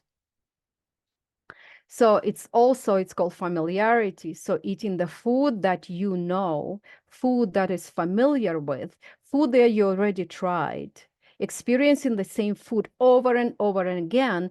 And each time you eat the same food, it tastes and smells, it feels like for the first time. And those of you who was digesting too probably know what I'm talking about. I can eat the same thing over and over again, and every time I eat it, it's just like the first time. So use your mouth to get information about food. Does it taste good or not? And if it doesn't taste good, most likely it's not good for you. So under digestive 2, under this digestion, we have open, we are not going to go deeply into this, but we have open taste and closed taste. We simply don't have time to focus on that today. So the third one is about transformer. So these people with diet 3 in human design, their digestive system is designed to eat food that is transformed. What does it mean, transformed? They're more, it's better for them to eat liquid-based diet because food enhances your cognitive abilities. So when you eat the fluid food or hot or cold, that's what transformation means. You are designed to eat food that is transformed, the temperature, into heat or cold. So cooler than your body temperature or above your body temperature, which is hot food. So if you have cold or hot, so your digestive system, if you have left pointing arrow, your digestive system works best when your food is cold. The drinks must be cold, the soups that you eat must be cold, and the cold spices that Kayla was talking about and Daniel was mentioning, right? That are cold and hot spices. You incorporate that into your diet to make your food colder or more hot. And for the right pointing arrow, hot is a liquid diet is best, and the food must be hotter than your body temperature. We are moving on to determination or diet number 4 called touch. And this is my favorite one because I had a lot of clients who were very confused about it. So they actually, it's totally opposite. We're moving on into number 4 is a higher hexagram. And number 4 people, they like good environment. They like to eat in the nice restaurant. They like to express their feelings. They like to share their feelings. They like to be served. So environment is more important than the food itself for this type of people. So if you are in a certain environment, notice how you digest food. Notice how everything just gets digested if you're in the right environment. And if you're in the wrong environment, you're stressed, you're uncomfortable, your body doesn't want to digest. So if you have number 4 for your digestive system, it means that environment is more important for you than the food itself. And with left and right determination, if you have left pointing arrow, you need a calm, peace, and peaceful environment to consume your food, where maybe the light music in the background, you're listening to the birds, there is a nice view. And if you have the right pointing arrow, it means that you like busy environments. You like to have busy restaurants, like being in New York, right? When everybody's eating, you have different types of food. So this type of environment, when you're eating on the way, maybe you're eating in the car and speaking to other people. So this stimulation, busyness, right? It's healthy for your digestive system.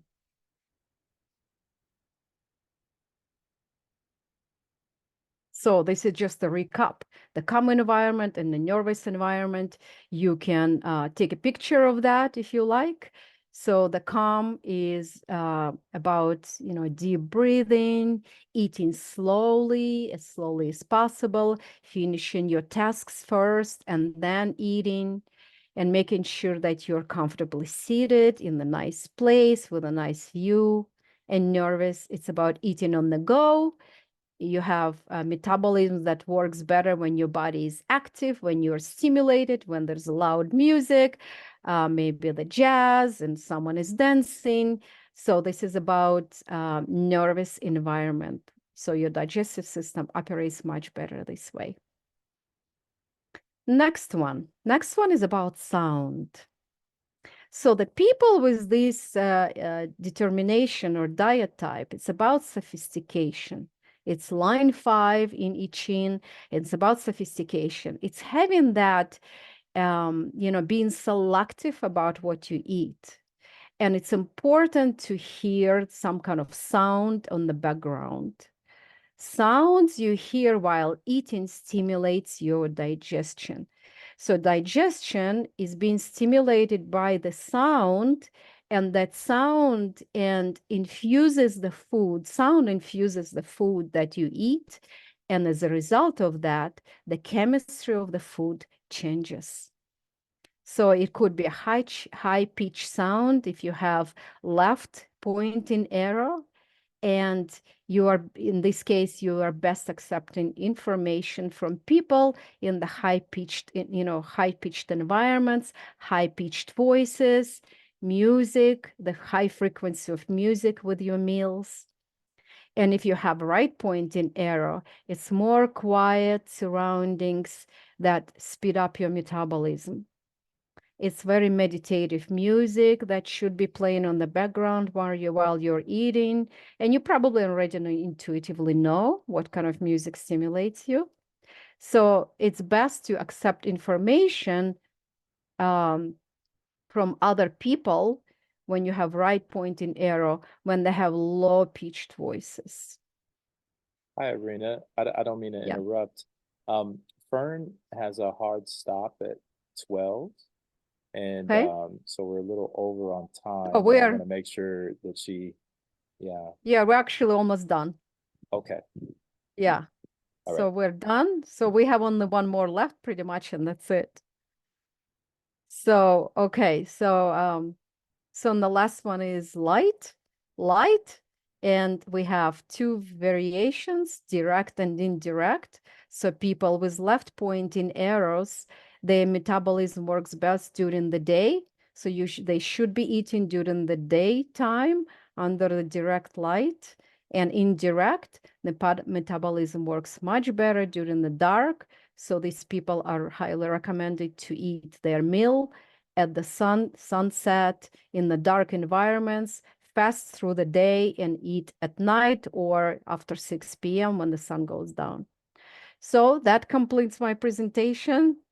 Sorry, I ran a little bit over time, but it was just so much to share. And yeah, you can take a screenshot, take your human design chart.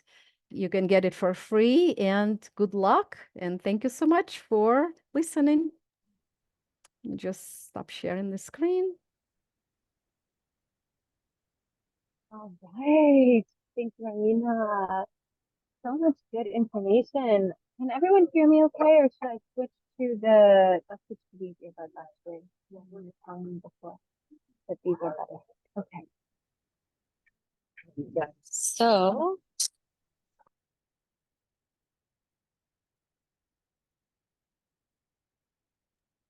Uh-oh, I think we just lost her. She was switching her headphones, but she's disappeared.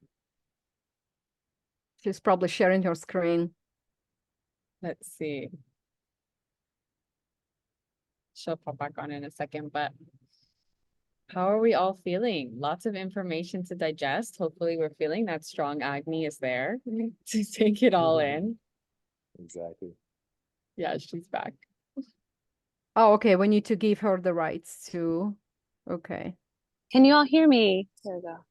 Yes. Yeah, that's better. Awesome. Okay, amazing. Okay, just switched over to the other headphones. All right, so really excited because I got to hear all of these really exciting different topics and different perspectives before giving mine. So I'm able to modify a little bit on where I'm going to aim the conversation. So really excited to bring in thyroid health and hormone health into this, because with cleansing, there are so many components. As you know, for you watching, you're probably like, wow, there's so many different things to consider and factors to consider. And one of the things that really helped me through my journey, so I'll backtrack a little bit of my story, is that I was diagnosed with Hashimoto's hypothyroidism when I was in my early 20s. And now I'm 37, I'm turning 38 in a month. And over this time, I've completely gone off thyroid medication, and I modify my nutrition around cleansing to heal my body. Cleansing has helped me to fully go off all prescription medication. When I do have symptoms, because I'm human and I'm living in a real world, and I definitely get brain fog from time to time, and I definitely, go on enema cleanses and do my green coffee enemas and parasite cleanses because I live in the jungle. So there's definitely symptoms from time to time, though I've managed my symptoms completely free of medication using the power of plant-based nutrition, because that's what works best for my body. And mainly raw. I'm not 100% raw, but I'm mainly raw. Because I live in Costa Rica, so that's what's available to me. And my body type is a Pitta Kapha. So with Kapha, cleansing is actually really great. And I'm a generator in human design. So given all that, I've had to balance, generators generally have a really great, as Aina was mentioning, really great digestive fire. And so do Pitta. But my Kapha, when my Kapha gets out of balance, my thyroid condition gets out of balance, cleansing and eating really light mono diet type foods are really important. So given all of this, what I help my clients do is understand their Ayurveda, their human design, their body composition in general, what's going on with their body, what underlying conditions are present, whether it's a kapha imbalance like a thyroid condition, or an imbalance that's also, maybe like diabetes or kidney function. But a lot of the things that I'm learning through since 2013 of coming into this whole picture is, how do we clear the body? And then once the body's clear, how do we sustain it? Because the goal, at least in my eyes, is that you're not cleansing your entire life. I go through periods, and Kayla knows because she lives near me in Puerto Viejo. She knows that I cleanse a lot of the time because my digestive system sometimes gets so from leaky gut, from prescription medications for all my life, from so many vaccines as a child. Like, there's all these different factors that every human has different factors. So cleansing may be more frequent for some people, and then you may be doing a spring cleanse every spring, or you may be doing one every season. So that's where it comes into the support, as Daniel mentioned, is so important, of not trying to manage all this alone. And I try, the other thing is have this beginner mindset of going into every cleanse as a different experience, because different layers and emotions are coming up.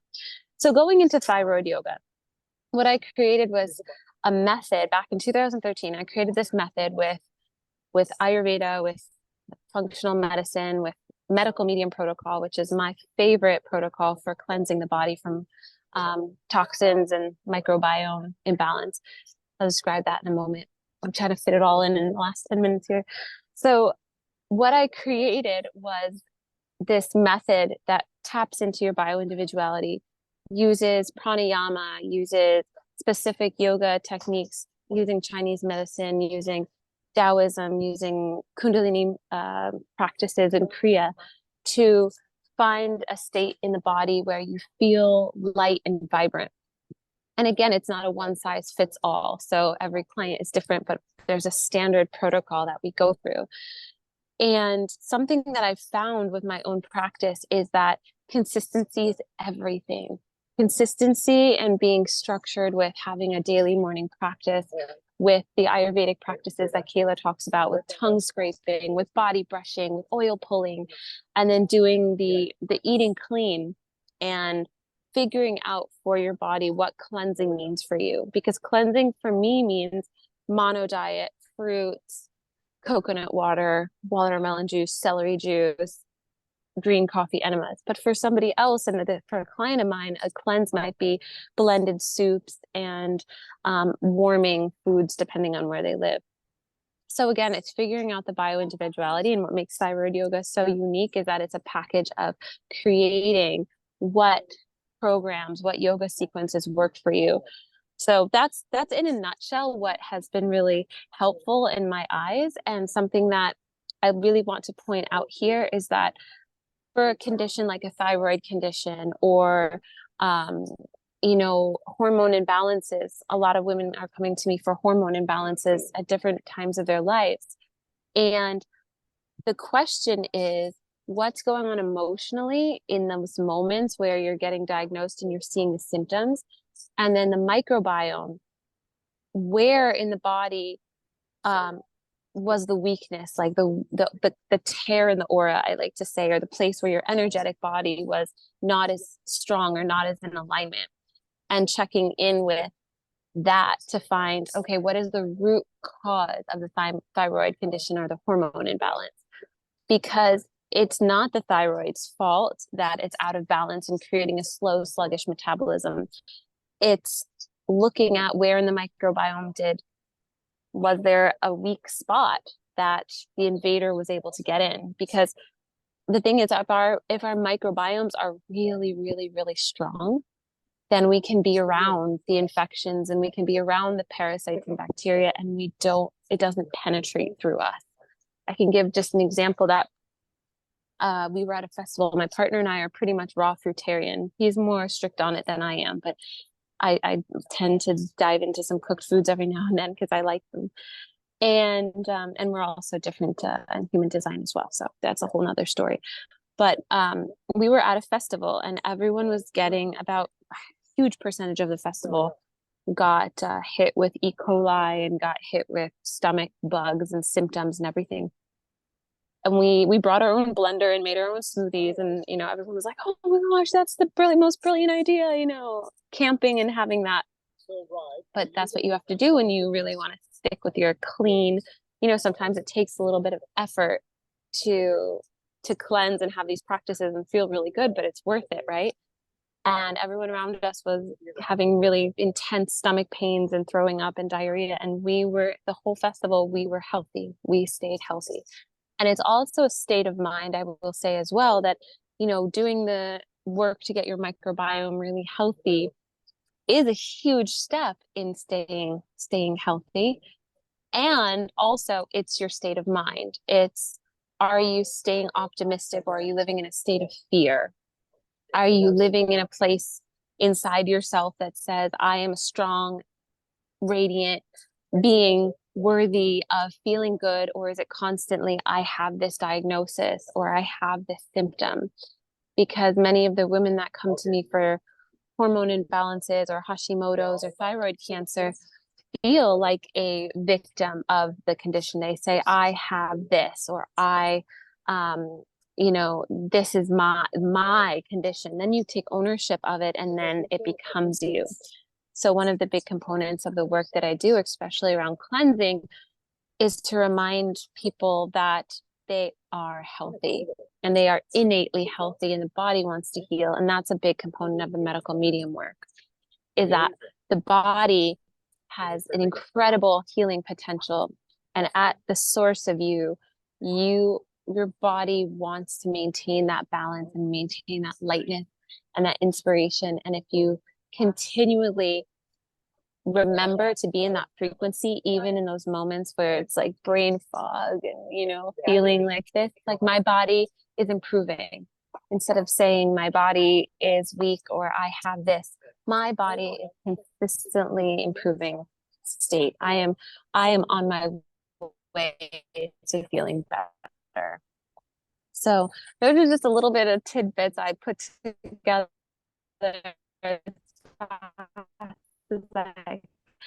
as I could for the cluster class.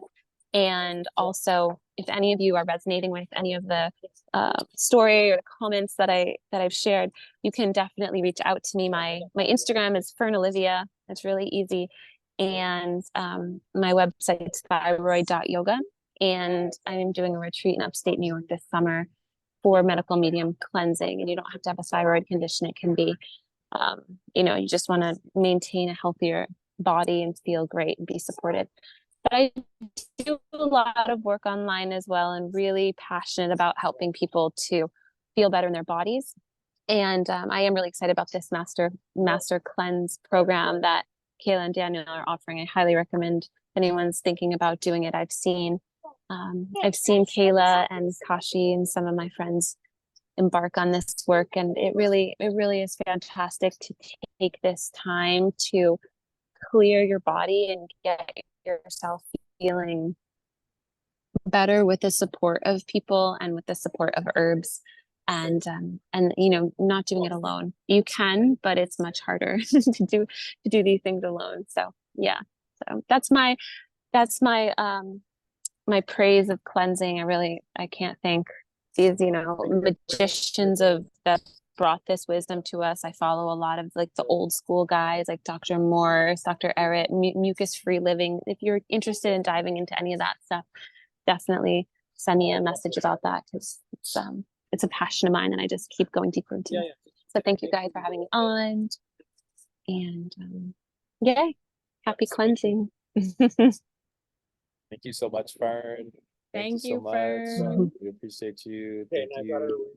We know you have to run, so for those that want to tune in with her, even though she had a short time, you could tell how potent her work is, and that she's been deep diving into her own body for some time. So definitely tune in to what she has and what she's creating. So much love. Much love.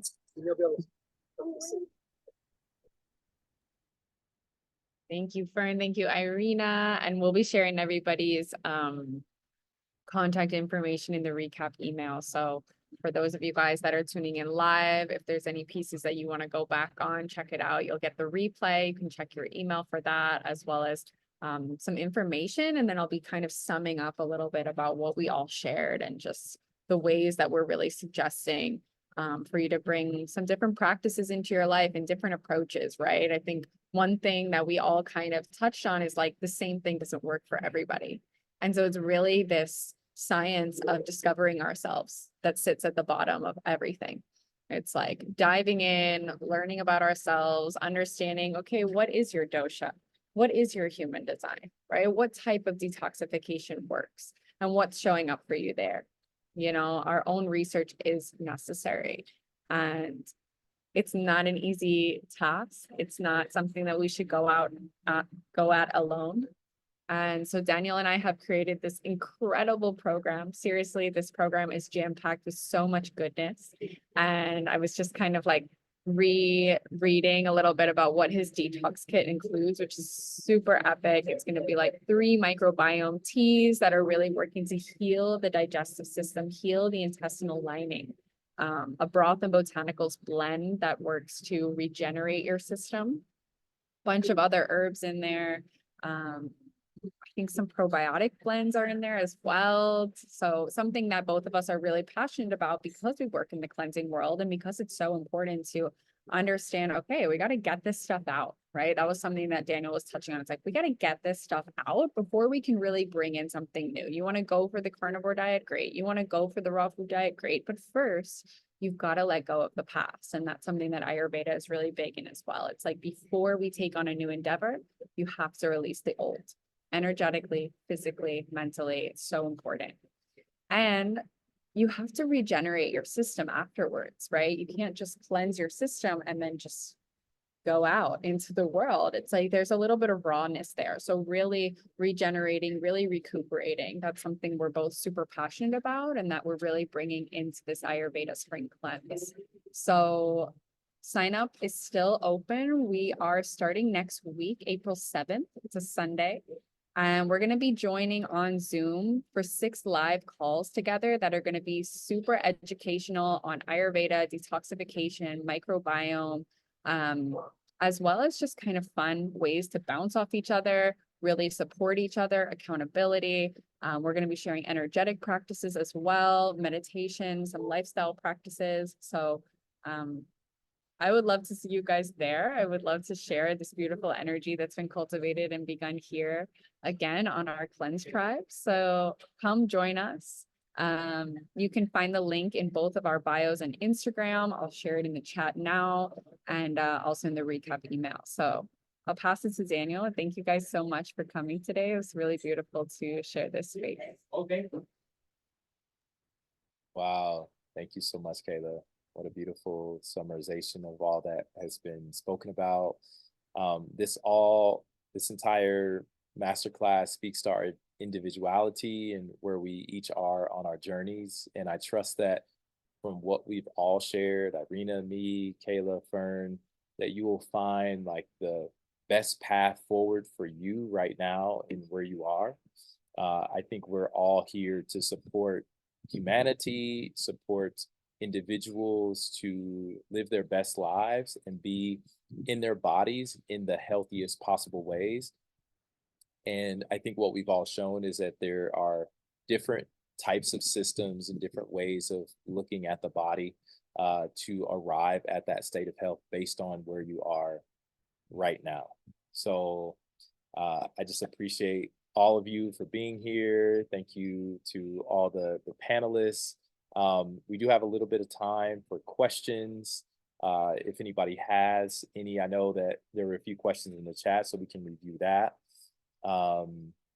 And as Kayla said, definitely check out our cleanse. We're going to be delivering those detox kits very soon. So we have, for the next 48 hours, we're running a special sale for the people that join this masterclass. When you click on the link that we send out, whether it goes out through Irina, goes out through Fern, we're going to be giving you certain discounts and special coupons and stuff like that. So just look for the follow-up emails. I know one person had a question, I think it was Jay, about the length of detoxes. Okay, I think that's really important because when we think about detoxification, essentially most people have been on Earth for at least that are probably on this conversation at least 20 years, maybe 30, maybe 40, right? Depending on where we are in our vitality, our life at this point. And based on that length of time, from the moment that we're born, we start to accumulate certain things, whether it be energetic things, emotional things, physical toxins, maybe coming even through a mother's breast milk and, things like that. The point of this is that I tend for my clients to put a timeline on certain types of detox. For instance, when we're detoxing the liver, I don't go over 4 days because the liver is your commander of what to do with toxins. So when you're cleansing an organ like the liver, if you are are cleansing the liver for, let's say, more than that 4 days, or 5 or 6 or 7 days, what you're going to notice is that your body will start to potentially release an amount of toxins that the body can't evacuate efficiently and effectively. So there are chances of having more severe detox reactions, right? So when I'm working with the intestines, or I'm working with people's eating habits, or making adjustments to diets, or doing certain types of herbal cleanses that aren't as focused on the primary sort of regenerative organ like the liver, I would say 7 days at minimum. And some of my cleanses are like 10 weeks, right? It just depends on the person and the protocols that they're stepping through. So I would say if we're working on the liver particularly, that could mean that you're doing a juice fast, okay? I wouldn't go in with my liver cleanse, it's juice and herbs. I wouldn't push that more than like 3 or 4 days. For even people that are doing juice cleanses, I'd just be a little mindful, because the body needs to be able to liberate itself of certain things, and we want to do that in a safe way. So, Kayla, did you see any other questions, or did you have anything to respond in regards to Yeah, that? I wanted to add a little bit to that. And if anybody has any other questions now, you can pop it in. I know we're kind of trickling off, but I wanted to share that, Ayurveda outlook on that is that you cleanse anywhere from 3 to 28 days. So full panchakarma is 28 days, and it really depends on what you have going on in your system. So Ayurveda includes a very in-depth intake form or intake information and session to really understand what is going on for you on many different layers. And that's going to depict how many days or weeks you are eligible for cleansing. We use something in Ayurveda called ojas. This is really our vitality and our immunity. And if our ojas are not strong enough to withstand a 28-day cleanse, then we shouldn't do it. Then we're going to be more eligible for maybe 7 or 14 days. And then you're going to go into that rebuilding stage. It's something we call the rasana chikitsa, and it's like that rebuild. And that's going to kind of just depend, person to person. That uniqueness is there. So again, it's super important to really work with somebody who knows, right? It's like understanding yourself is a piece of it, and working with somebody that can reflect back to you the education and the knowledge of, okay, there are different things that I need to take into account before I just dive into, drinking a bunch of herbs by myself. Yeah, that's very good point. Thank you. Can I just Yeah, share please, my Irina, experience please. with panchakarma? When I mentioned before that I was exposed to radiation in Chernobyl, so my whole system, I had Hashimoto, then I had actually at some point I had 3 autoimmune diseases at the same time. I couldn't function. I mean, I was working for corporate America back then. So when I came across the dosha type, I figured out that I was so much Vata. I had 80% of Vata when I did the test. I went to the Ayurvedic practitioner and she said, you are overboard Vata. So when I did the Panchakarma cleanse, I mean, by the end of the cleanse, I felt that I transformed into somebody else. I couldn't believe how it was 10 days cleanse for me. And I'm a projector with only 2 defined centers, so I'm very open. So after that cleanse, I thought that I can fly. I was able to take on more work. I was more productive. And I used to have this brain fog from being exposed to so much toxic elements, specifically uranium. That was part of the Chernobyl exposure. So after the 10 days, I started feeling improvement in about it's like day 5. This is when everything just flipped. I felt worse in the beginning, first couple of days, and in about 5 days, day 5, I just had a flip, and I had so much clarity in my brain. I had so much energy. I started working out again. So it was like was like a system reboot. So, and each of us need at least once a year system reboot, regardless. And I see the question about which energy type is for. It regardless which energy type you are, we all need to reboot, system reboot. And that cleanse is going to reboot your system so you can start actually eating foods that you really enjoy. And the beauty about this, that your body will tell you exactly the types of food that you need to eat, what you're craving for, because your body is pure. The body will become pure. When you have toxins living in the body, they crave certain foods, and you may mistakenly believe that your body is craving these foods, like unhealthy foods, junk foods, salty foods, chips, right? Crunchy stuff. Those toxins are literally craving inside of your system for those foods. When you do the cleanse like Panchakarma and purification, Ayurveda, that resets your body, and your body will start craving the foods that it really needs. So I highly recommend it. This is the perfect time to do it. It's March, you're going into the springtime. You know, if you're living in North America, you know, you will be wearing less clothes. Here in Costa Rica, we do not have, we don't have to wear boots and shoes and coats, but, you know, you're exposing your body more. Enter into the summer with a beautiful body. It's such a joy to be in the beautiful, healthy, pure, and clean body. Such a gift to have this vehicle, but it has to feel, we have to feel healthy. Thank you very much for listening and sticking with us. Yeah, thanks, Irina. Thanks, everyone. Panchakarma has been so profound for me. You know, that's why I'm so passionate about sharing it. The first time I went to India and did a Panchakarma was only 7 days, and I completely healed my allergies that I had had since I was a kid.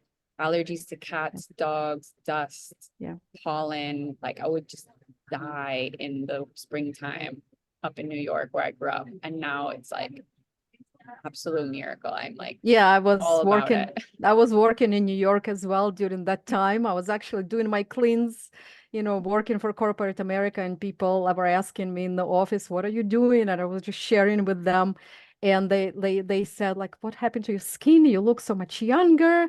And I was just sharing with everybody. I was very passionate about it, still passionate about it. Yeah, amazing.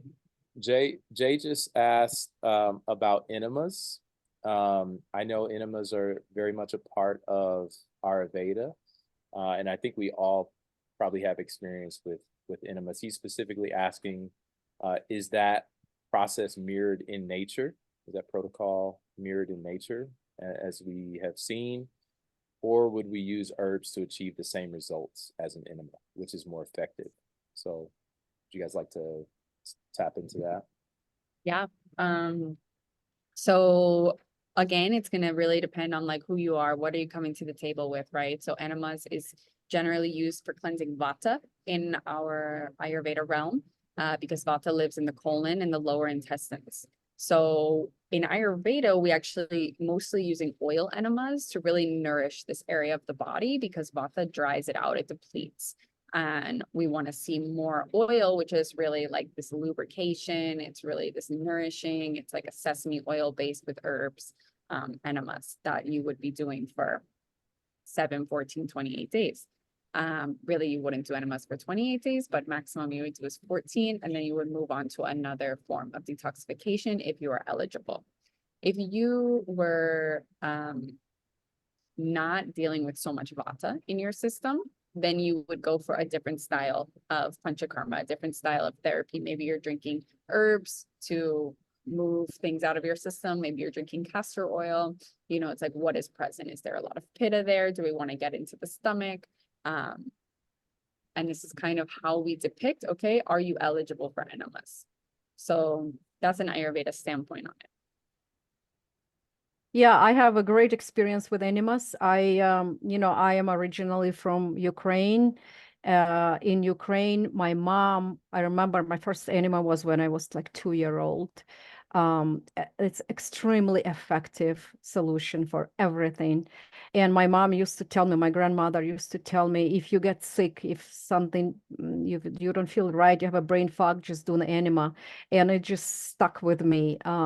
So every time I don't feel right, I do enema. I've had experienced it since I was a little girl. And I did panchakarma, and during the panchakarma, I did my enema. I am, as was said, I am 80% vata. So for me, I did the oil enemas as well in the past. People who never done enema, if you're listening to this and you're like, oh my goodness, how can I, do enema? I never done this before. This is really scary. I had clients who have done enemas for the first time, and guys, it's not that bad. You can handle it. Thousands of people can handle it. Millions of people have been doing this. And our ancestors have been doing this for thousands of years, even before we had drugs and pharmaceutical industry. So your ancestors have been doing this. This is going to give you so much relief that I mean, it's very quick. I would say it's a quick solution to purify your mind and the body and the gut. So don't be afraid of it. If you've never done that before, you can do it. I promise you, nothing bad is going to happen to you.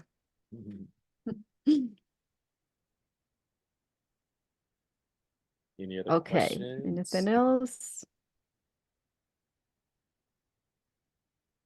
I thought Devin was Yeah, I about see. to chime in. About what? No, I saw Devin leaning towards his computer. I thought he was gonna to chime in. Devin, do you have any questions? Any comments, questions? Thank you for sticking with us for such a long time. And some of the questions that people ask in the Sorry. chat. No, you're good, brother. Some of the questions that people ask in the chat, we'll try to include some of those in the follow-up email. We will have a list of very practical things that people can do within the next, let's say, 7 to 10 days that would completely change how you look at your body and how you look at your digestive system. So we want to make sure that we're giving people high value as part of this. Go ahead. So I was going to ask, thank you.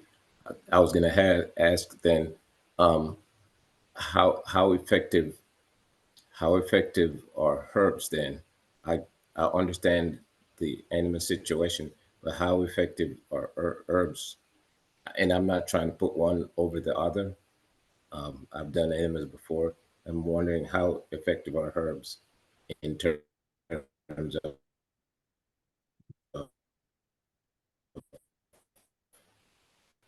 for detoxing. Yeah, for me, I prioritize herbs. Did you get that? Yeah. Can you hear me? I think your signal might be okay. Yes. Yeah.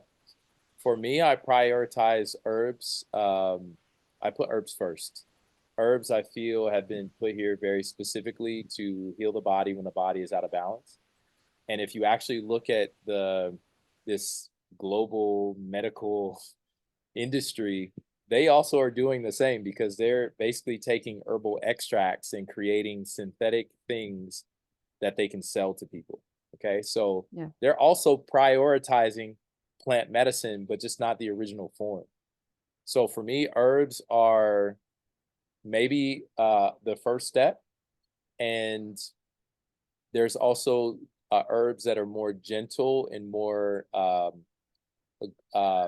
we could maybe say more neutral when it comes to the body, meaning that they may not target specifically your colon, they may not target specifically your liver, but they would either way provide a soothing effect to the body. One of those is like Tulsi basil, which I really like. So when you think about Tulsi acts as an adaptogen. It's a nervine. And so for most people that are carrying stress in the mind, which when we think of the mind is here, that herb actually is influencing how we're processing things that are external to us, right? So when I think of Tulsi is incredible at helping to relieve stress and just bringing a bit of of a relaxing and peaceful nature to the body. Another one that I think is globally useful that some people in India use every day is Triphala, or also some people call it Triphala.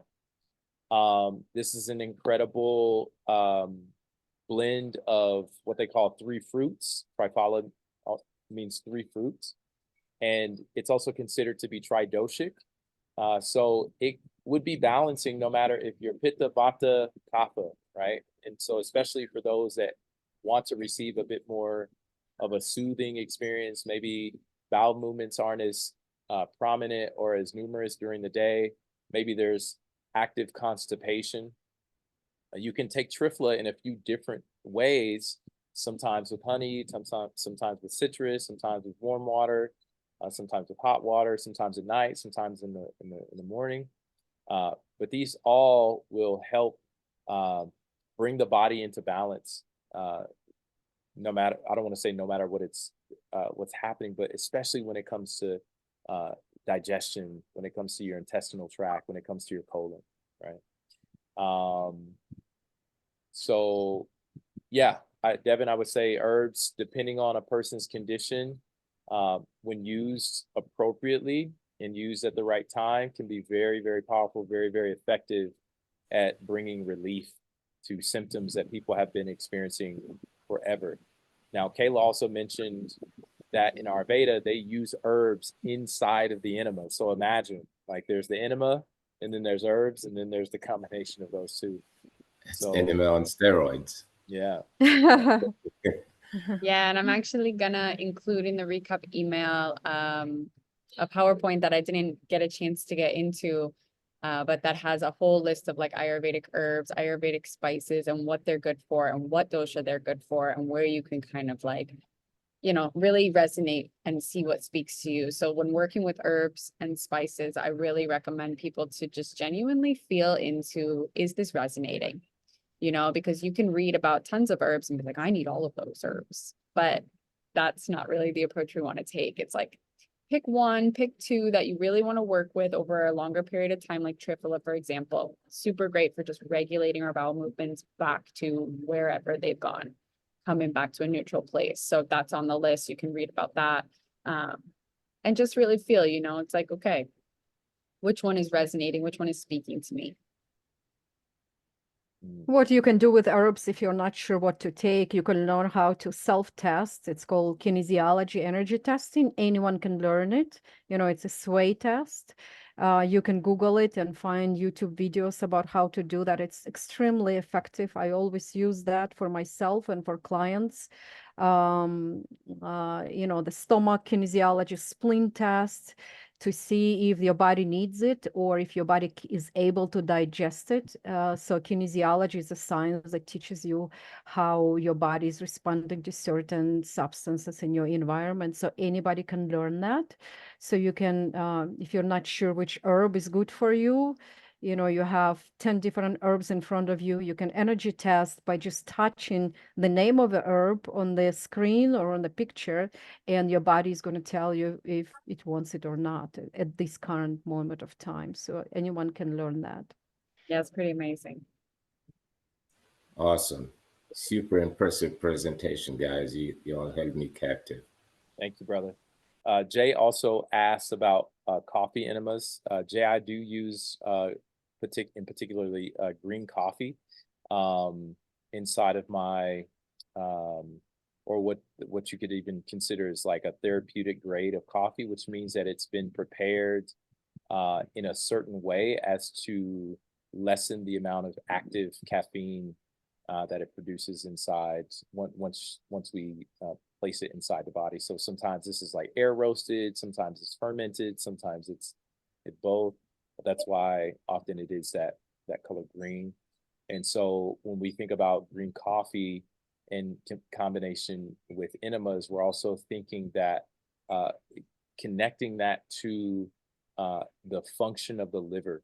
So just simply put, when you're using green coffee is helping to activate the sort of the purgative effect that the liver instructs the body to have happen when it comes to what is inside of the intestinal tract, right? So when I experience green coffee directly, I've got 2 points. When I experience green coffee directly, I actually experience the liver sort of palpating or pulsing or sending this very specific signal that then causes these very significant release processes in my lower digestive tract, right?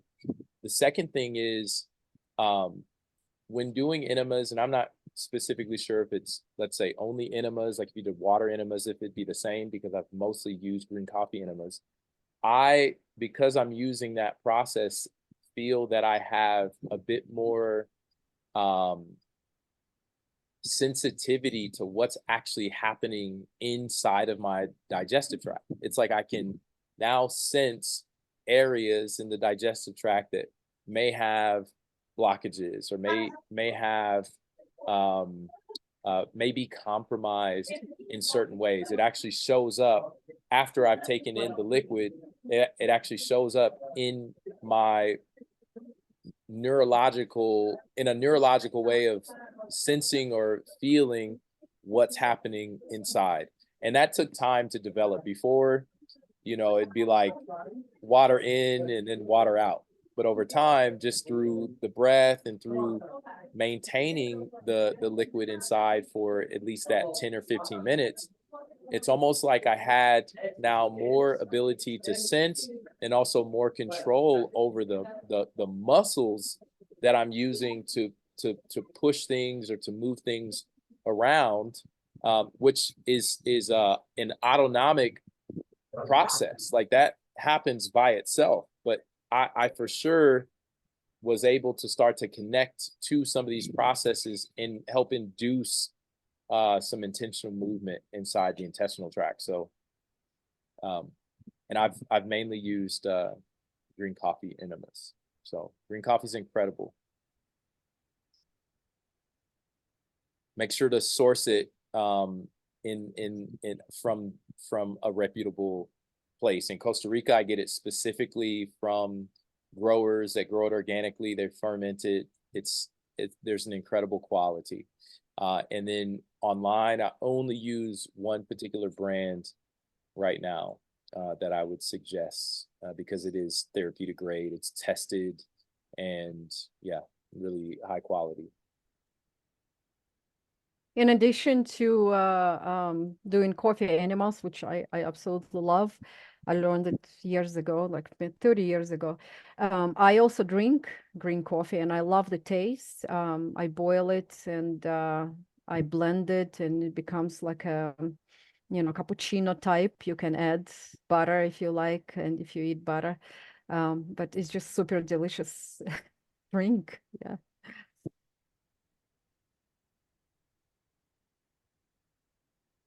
All right, guys. Well, Wow. thank you Hey, so much. thank you Thank so you, much. everyone. Special thanks to Shauna because she stuck it out the whole time and that she's the one I know here. So thank you. Thank you to everyone that stuck it out. Yeah. And yeah, look for our recap. If you guys are feeling called to join the Ayurveda Spring Cleanse Microbiome Regeneration Program, you're going to get a 20% off discount in the next 48 hours if you sign up. So come join us. We would love to have you. Thank you so much. Yeah. Thank you all so much. Thank you, everybody. Yeah. Thank you. Bye. See you soon. Much love. Ciao. Bye-bye.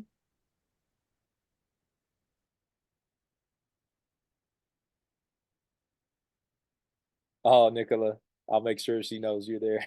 Much love. Ciao.